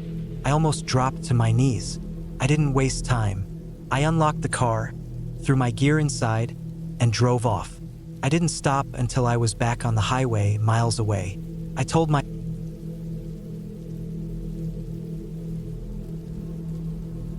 It was late September when I decided to go on a solo hiking trip through the high country in the eastern part of the state. The nights had just started getting cold enough to remind you it wasn't summer anymore, but the days were still dry, the skies still mostly clear. I had taken the week off and I wanted to use that time away from people. I'd been feeling disconnected, like I needed something to hit reset, and hiking always helped. There's something about the rhythm of your feet, the weight of your pack, and the quiet that comes with the trees that makes everything else feel manageable. I picked a place I hadn't hiked before, a trail that led up into the hills, then split off into an unmaintained path that looped through a more rugged section of terrain. The loop was about 27 miles, which I figured I could do in 3 or 4 days. I packed enough food for 5 just in case and loaded up the rest.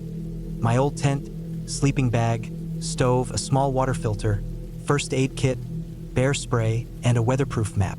I also had a solar charger for my phone, but I knew I probably wouldn't have signal up there. That was the whole point. The trailhead was about 3 hours drive from the city. I left early in the morning and got there just before 9 a.m. There were only 2 other cars in the lot when I pulled in. One of them was dusty and looked like it had been there for a while. The other was a newer SUV. I made a mental note of the license plates without really meaning to. I think it's just a habit from hiking alone. You pay attention to little things more when it's just you. The first few miles of trail were nothing special. A gentle climb through tall pines, soft ground underfoot, some loose gravel on the switchbacks. The air smelled dry, like old bark and dust, but not unpleasant. I made good time. The trail followed a small creek for a while, then started to climb. After 5 or 6 miles, I reached the split-off where the regular trail looped west and the unmaintained path went deeper northeast. I took a short break there, ate a granola bar, drank some filtered water, and then headed into the rougher section. That's where it changed. The path was narrower, more uneven. There were places where the undergrowth had crept in, and I had to push branches aside. Some sections had washed out completely, leaving only rocks and guesswork. But I liked it better that way. It felt less like something made for people and more like I was just moving through the land as it was. I made camp that night near a small ridge. I had just enough elevation to get a good view of the rolling valley below, covered in trees with small brown patches where the brush had dried out. I could see the trail winding up behind me where I had come from, and the outline of the next ridge I'd be heading toward the next day. I set up my tent just before sunset, cooked a small meal, pasta with some dried sausage mixed in. It got cold quickly after dark, and I bundled into my sleeping bag earlier than I expected. It was quiet except for the wind, that kind of silence you can only hear when you're far from roads and people. I slept pretty well. The next day started the same. Coffee heated over the stove, packed up camp, and got back on the trail. It got steeper. The ridge I'd seen the night before was harder to reach than I thought. The trail had basically disappeared. I had to check my map several times and rely on natural landmarks to guide me. An odd boulder here, a bent tree there. I wasn't worried, though. I had done this kind of hiking before. Around mid-afternoon, I noticed something strange. It was a clear area just off to the side of where I was walking. Not quite a clearing, but a part of the forest where the trees seemed more spaced out and the ground had less undergrowth. At first, I thought it was natural, but when I stepped closer, I noticed deep grooves in the dirt, at least 5 or 6 of them, running side by side, perfectly straight, as if something heavy had been dragged or rolled through. I knelt down to look. The grooves were about 3 feet apart, too wide for tire tracks and too deep to be from animals. They were fresh, too. The soil around them was still soft and slightly moist. I stood up and looked around. The wind had picked up a little. I didn't see anyone, didn't hear anything, just those strange grooves cutting through the earth. I followed them for maybe 100 feet before they stopped abruptly. No turn, no curve. They just ended. The ground past them was undisturbed. I felt a small knot of unease in my stomach. I wasn't sure why, but it didn't feel right. I turned back toward the trail and kept walking. My pace quickened a little, though I told myself it was because I wanted to make camp before sunset.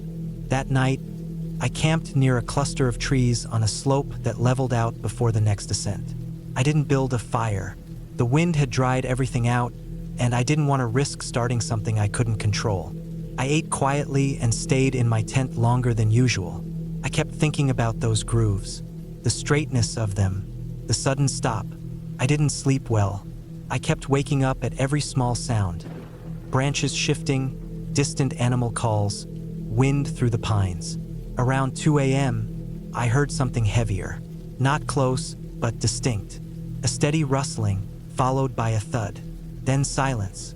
My body went completely still inside the sleeping bag. I didn't move, didn't even breathe deeply. I waited, but it didn't come again. After a while, I convinced myself it was just a fallen tree limb. I eventually fell back asleep, but lightly. The next day, I made it to the far end of the loop, where the trail bent back toward the southwest. It was the most remote part of the route, farthest from the trailhead. That's where I found the backpack. It was lying at the base of a slope, about 20 feet off the trail. At first, I thought it was trash, but when I stepped closer, I saw that it was a full-sized hiking pack, faded red. It looked like it had been there for weeks, weathered, sun-bleached in spots. The straps were frayed. I scanned the area. Nothing else in sight. No tent, no sleeping gear, just the pack. I moved closer and knelt down. It was zipped shut. I opened the main compartment carefully. Inside, I found a half-empty bag of trail mix, a cracked water bottle, a folded map with water damage, and a small notebook. The pages were swollen and curled, but some of the writing was still visible. Just small entries, mileage, dates, brief descriptions of weather. The last entry was dated nearly 4 weeks ago. The handwriting was rushed, slanted. It read, "Saw lights on the ridge again last night. Not stars. Moving. Didn't sleep. Might turn back early." I froze. That same uneasy feeling returned. Lights? For weeks ago? I looked around again. No sign of a person. No bones. No clothing. Just the backpack, slowly being swallowed by time and weather. I decided to cut the trip short. I had about 10 miles left until the trail looped back to the maintained section. I could be back to the trailhead by late the next day if I pushed it. I started hiking again, faster this time. Every sound in the woods seemed louder. I kept checking over my shoulder, but nothing was there. That night, I camped one last time. I picked a spot hidden behind some rocks, not visible from the trail. I didn't cook, just ate some dry food and stayed in my tent. Again, I heard noises after midnight, heavier than before. Footsteps, slow, deliberate, moving uphill. I stayed still. My bear spray was in my hand under the sleeping bag. The footsteps stopped about 40 feet from where I lay. Then nothing. Total silence. I didn't sleep at all that night. I waited until the first light broke through the tent, then packed up without eating and started moving. The last few miles felt like they took forever. Every switchback, every bend in the trail made my heart race. I didn't feel safe until I saw the wooden signpost marking the return to the main path. And even then, I didn't stop. I just kept going until I reached the parking lot. Both the SUV and the dusty car were still there. The SUV was untouched, clean, but the dusty car now had a fine layer of pine needles and dirt across the windows. I got the feeling that it hadn't been moved in a long time. I didn't go closer. I just got into my own car, locked the doors, and drove. Back in the city, I called the local ranger station and gave them the coordinates where I found the backpack. I didn't tell them everything, just enough to raise a concern. They said they'd send someone out. A few days later, I checked the local news. There was a small blurb: search and rescue recovered a red backpack along the eastern ridge of an unmaintained trail. No body was found. They didn't release a name. Said the car in the lot matched the hiker's registration. Missing for 5 weeks. They didn't mention the notebook. They didn't mention the footsteps. They didn't mention the grooves in the earth. I haven't hiked alone since.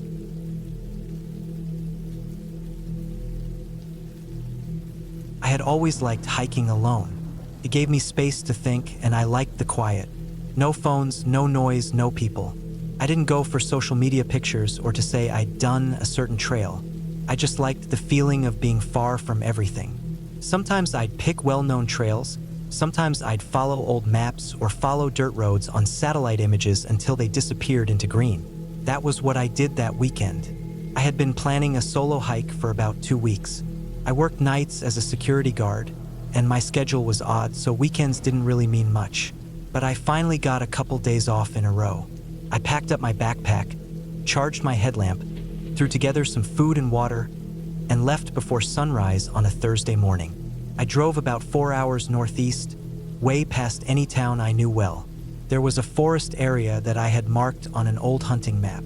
No named trails, just fire roads that turned to overgrown lines, and after that it was just terrain and whatever signs of human activity had been lost to time.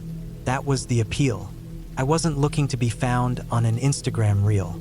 I wanted silence, stillness, the hard breathing you get when you're climbing a steep hill with 40 pounds on your back and no sound but the wind moving through trees. When I parked the car, I didn't see another soul. Just a long dirt pull-off near a faded metal gate. The sign had no words left, just rust and some old bolts. I left a note in my car with my name, the date, and a rough plan of the route I expected to follow. It was just in case someone came looking, but I doubted anyone would. The first few hours of the hike were perfect. The fire road had deep ruts from old truck tires but hadn't been used in years. Grass and shrubs grew up in the center. There were boot prints in some places but old, faded. I followed the road until it turned to a faint path, and then I cut off to the northeast. My goal was to reach a ridge that I had seen on the topographic map. It looked steep but manageable, and from what I could tell, the land dropped sharply on the other side into a long, flat valley. I hiked until about 5 in the evening and set up camp near a dry creek bed. I ate a cold dinner of protein bars, nuts, and some jerky. I didn't build a fire.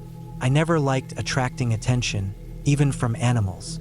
It wasn't fear, just habit. I had a tarp and bivy sack, and I slept lightly as usual, waking up a few times to adjust or check my surroundings. The forest was quiet that night, maybe too quiet. The next morning, I packed up and continued toward the ridge. It was only about 2 miles off. The slope started to rise gradually and then sharply. The trees thinned. Rocks were loose underfoot. I had to use my hands in some places. It wasn't the kind of climbing that needed ropes, but it was the kind where a bad step could snap an ankle or send you tumbling. I was careful, always was.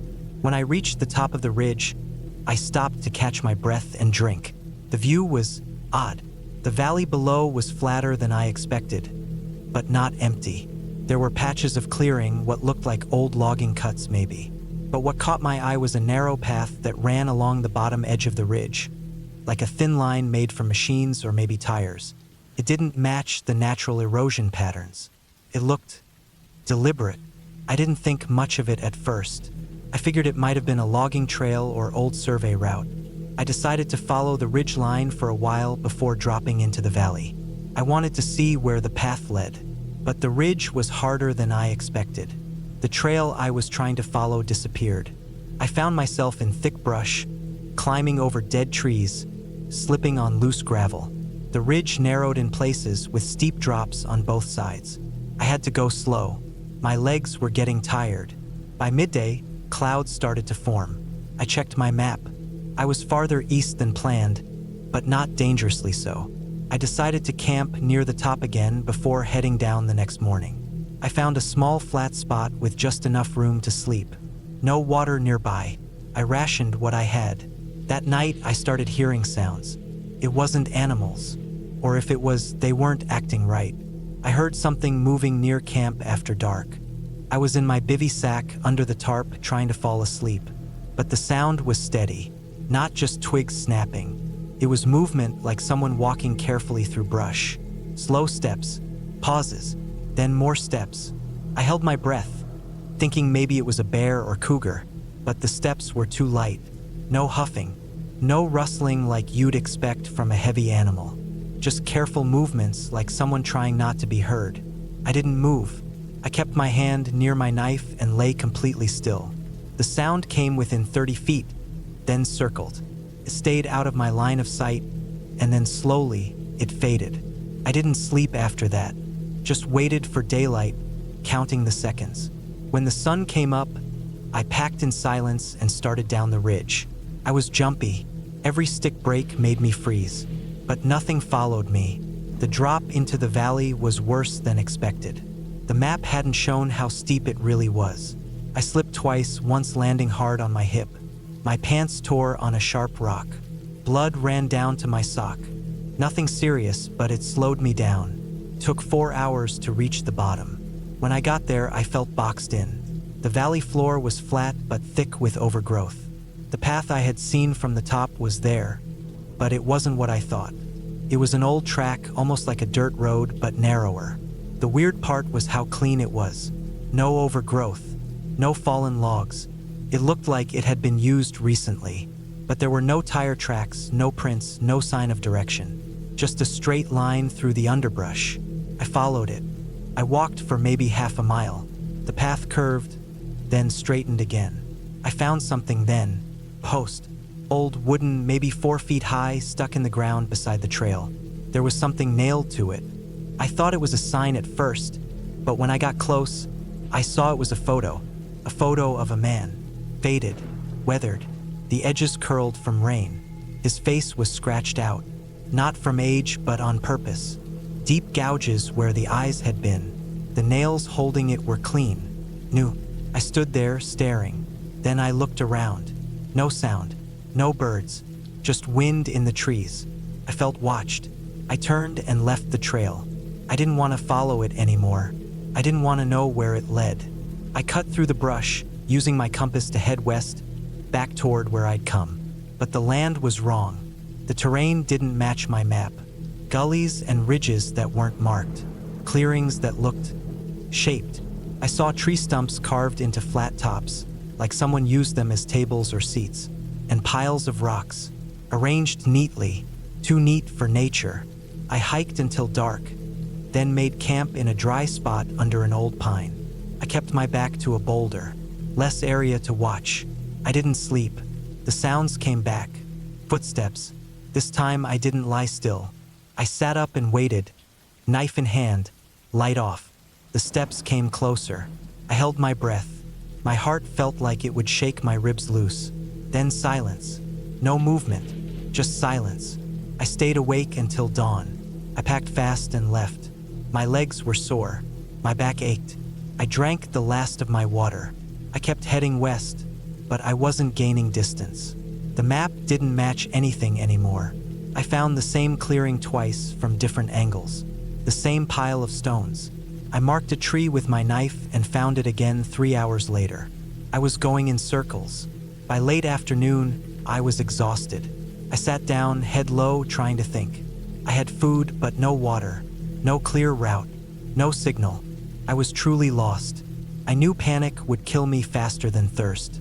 So I rested, then tried again.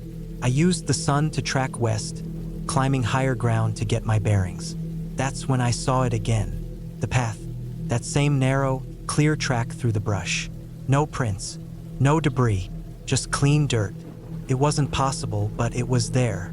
And behind me, maybe 40 feet back, another post. Same height, same shape, another photo. This time it was me. The picture was from behind. Me standing at the top of the ridge. I hadn't known anyone was there. The photo was new, fresh edges. My blood turned cold. My brain started racing. Who took it? How? When? I ran. I dropped half my gear and ran, crashing through brush, slicing my arms and legs on sharp branches. I didn't care.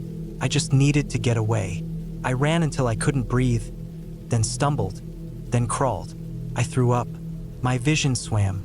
The sun dipped low, and then I heard the footsteps again. Not running, just steady, not far. I didn't look. I found a tight space under a rock shelf, squeezed in, and covered myself with dirt and leaves. I lay still. The steps came closer, then stopped, then nothing. I passed out at some point. When I woke up, it was morning. I was covered in dew, cold, numb, but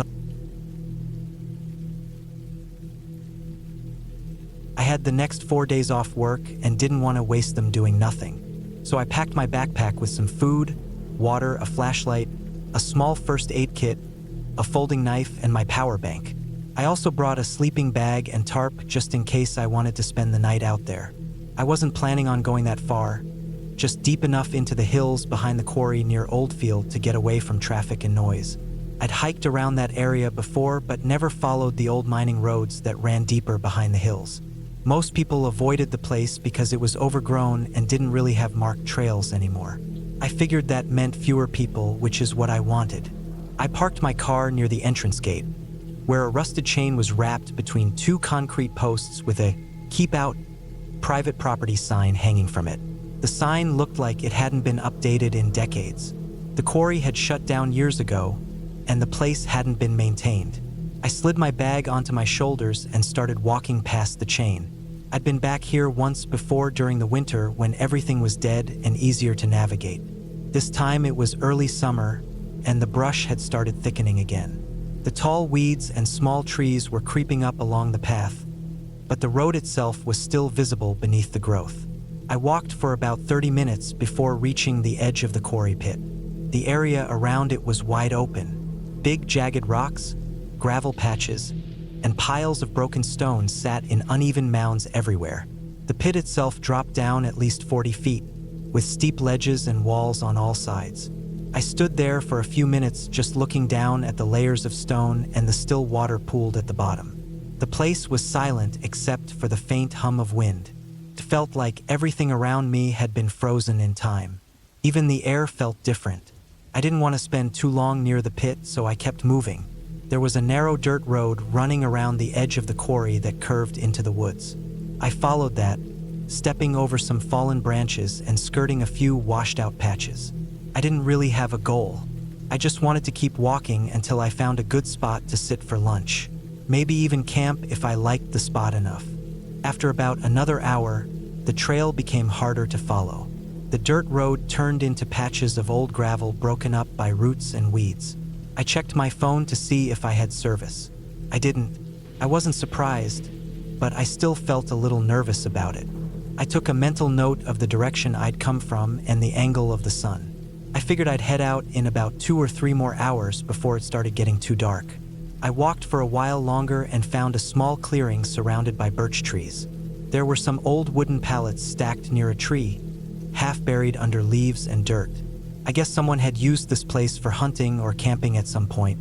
I dropped my pack, stretched out my legs, and pulled out a sandwich and some jerky. I ate while watching the light move across the ground through the trees. Felt calm. Still no sounds except wind and some birds farther off.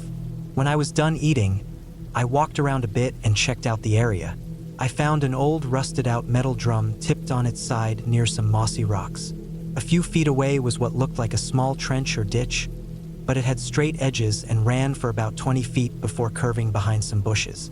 I followed it and found what looked like a concrete foundation buried under leaves and dirt. Maybe it was part of an old equipment shed or something. It had a low concrete wall about knee-high on one side, and the rest looked like it had collapsed. I stepped over some vines and looked closer. There were old pieces of metal and what looked like the rusted remains of a ladder.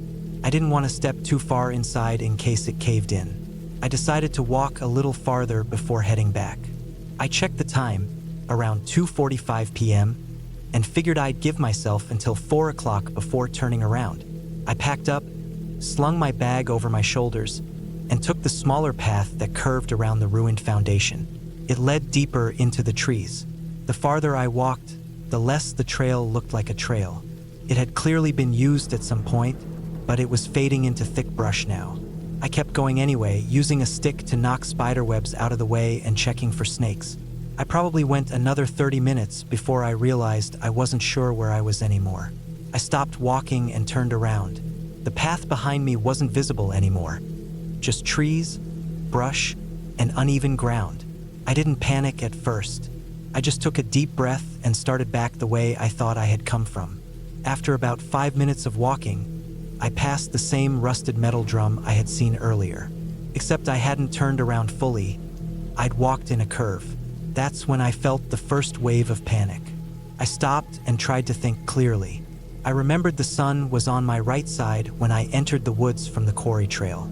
Now it was on my left. That helped. I took out my phone again, still no signal.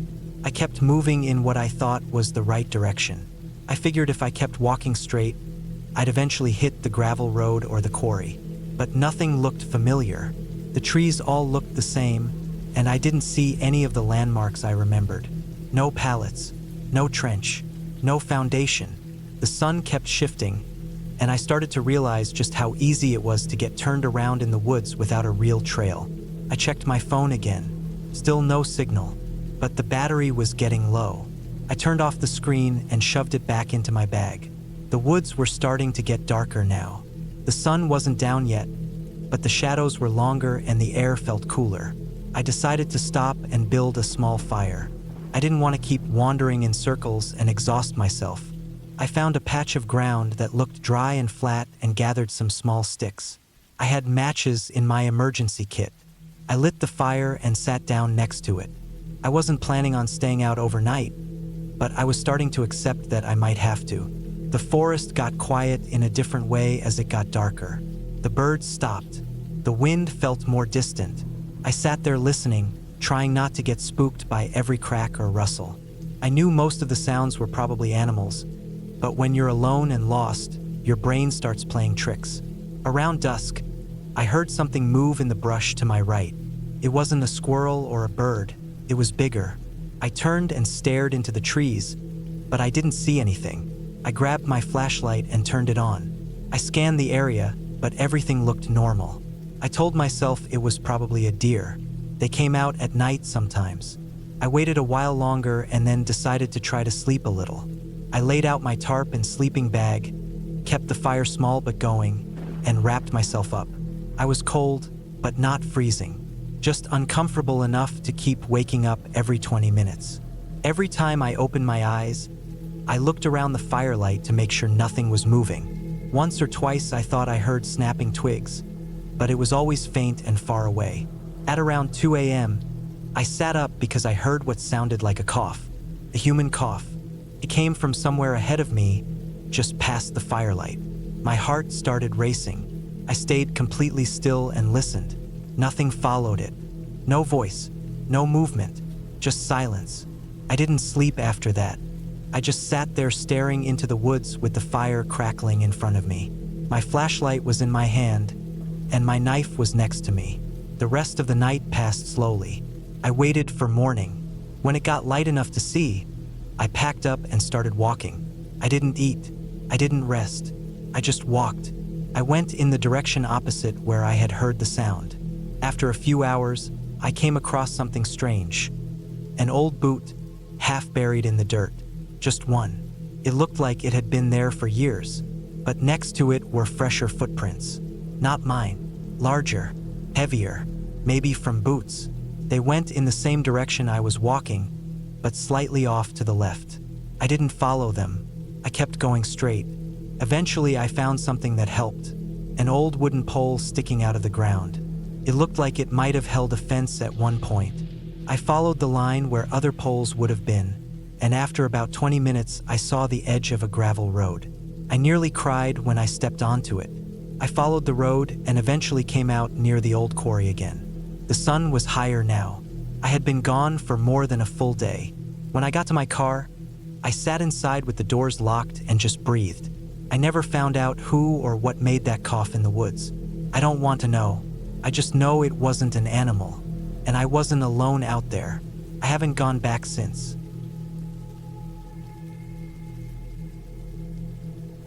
I started the hike on a warm Tuesday morning in late October.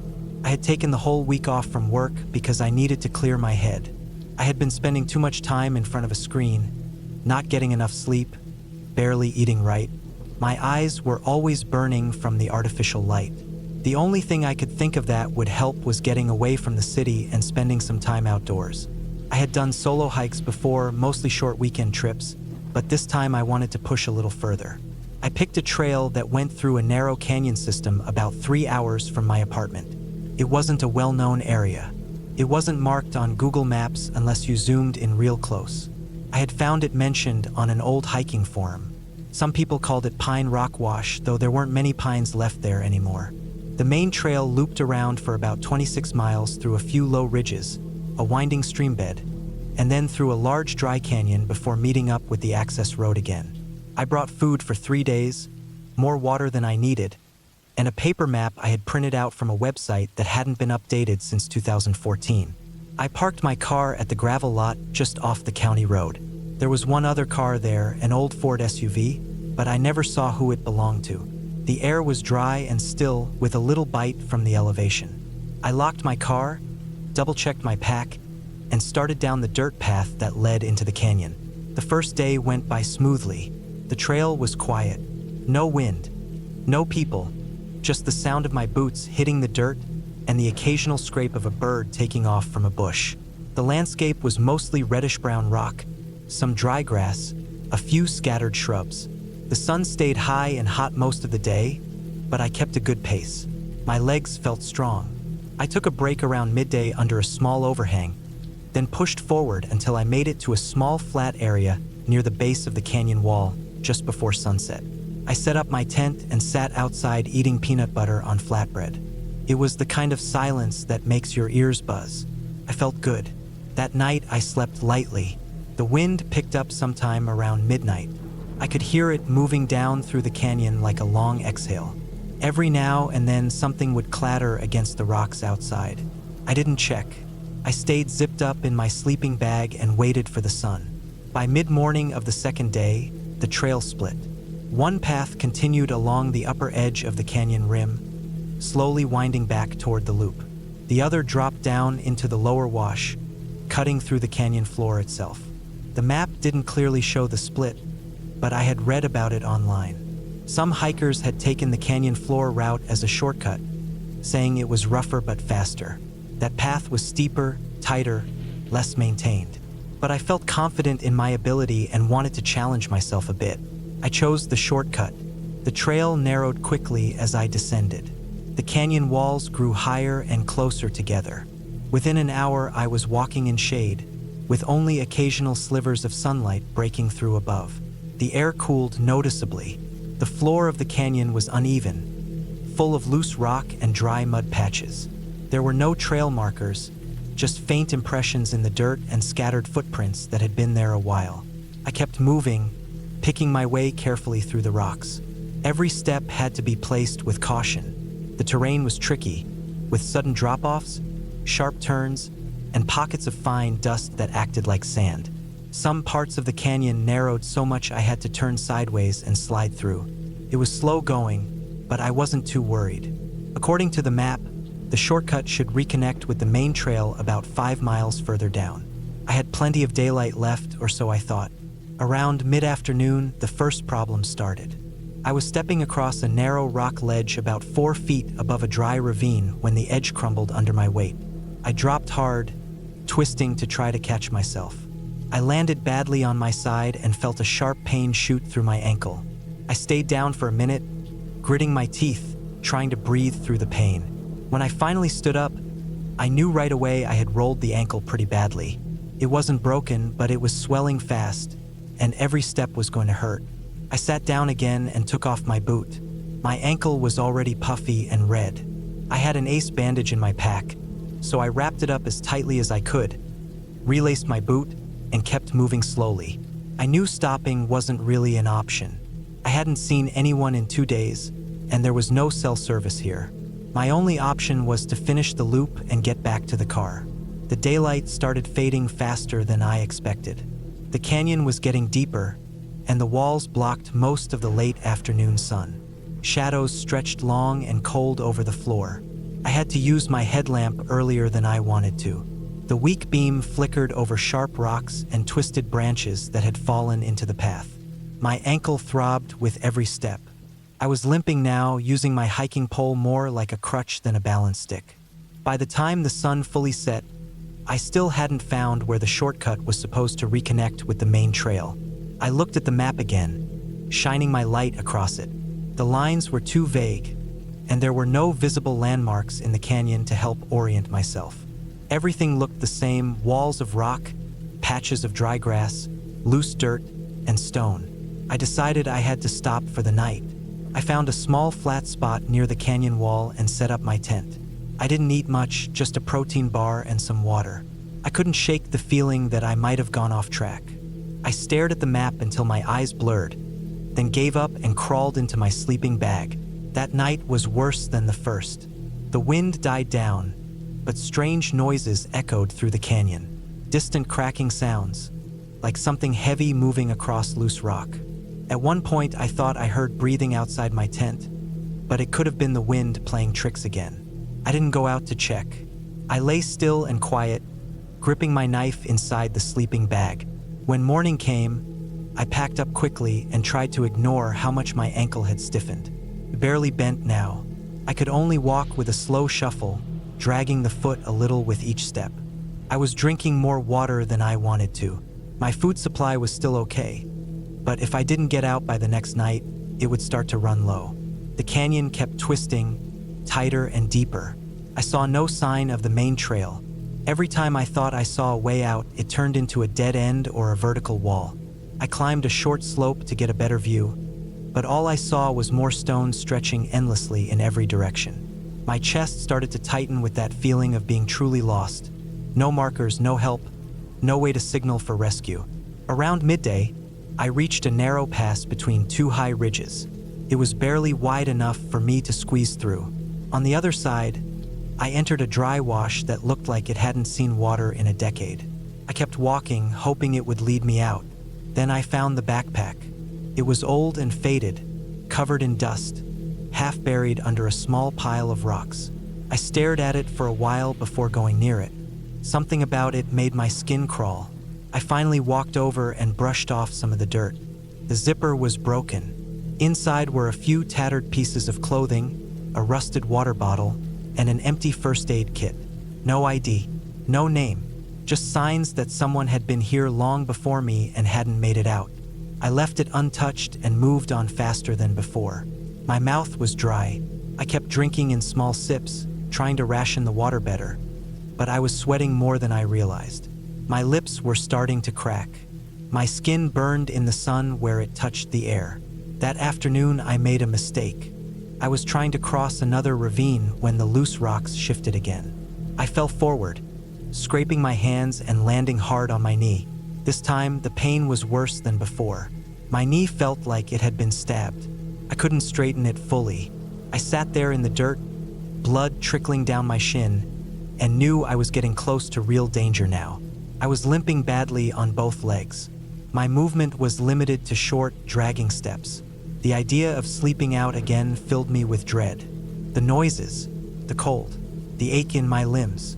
But I had no choice. That night, I didn't set up the tent. I just lay on my foam mat under a shallow overhang. Couldn't eat. He barely drunk.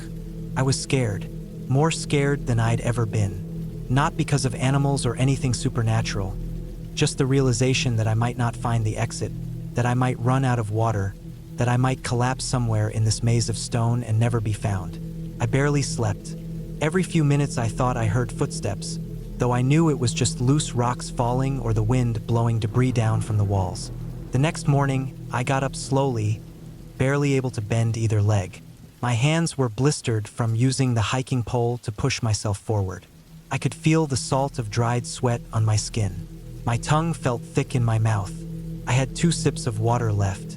I kept moving. By midday, the canyon widened slightly.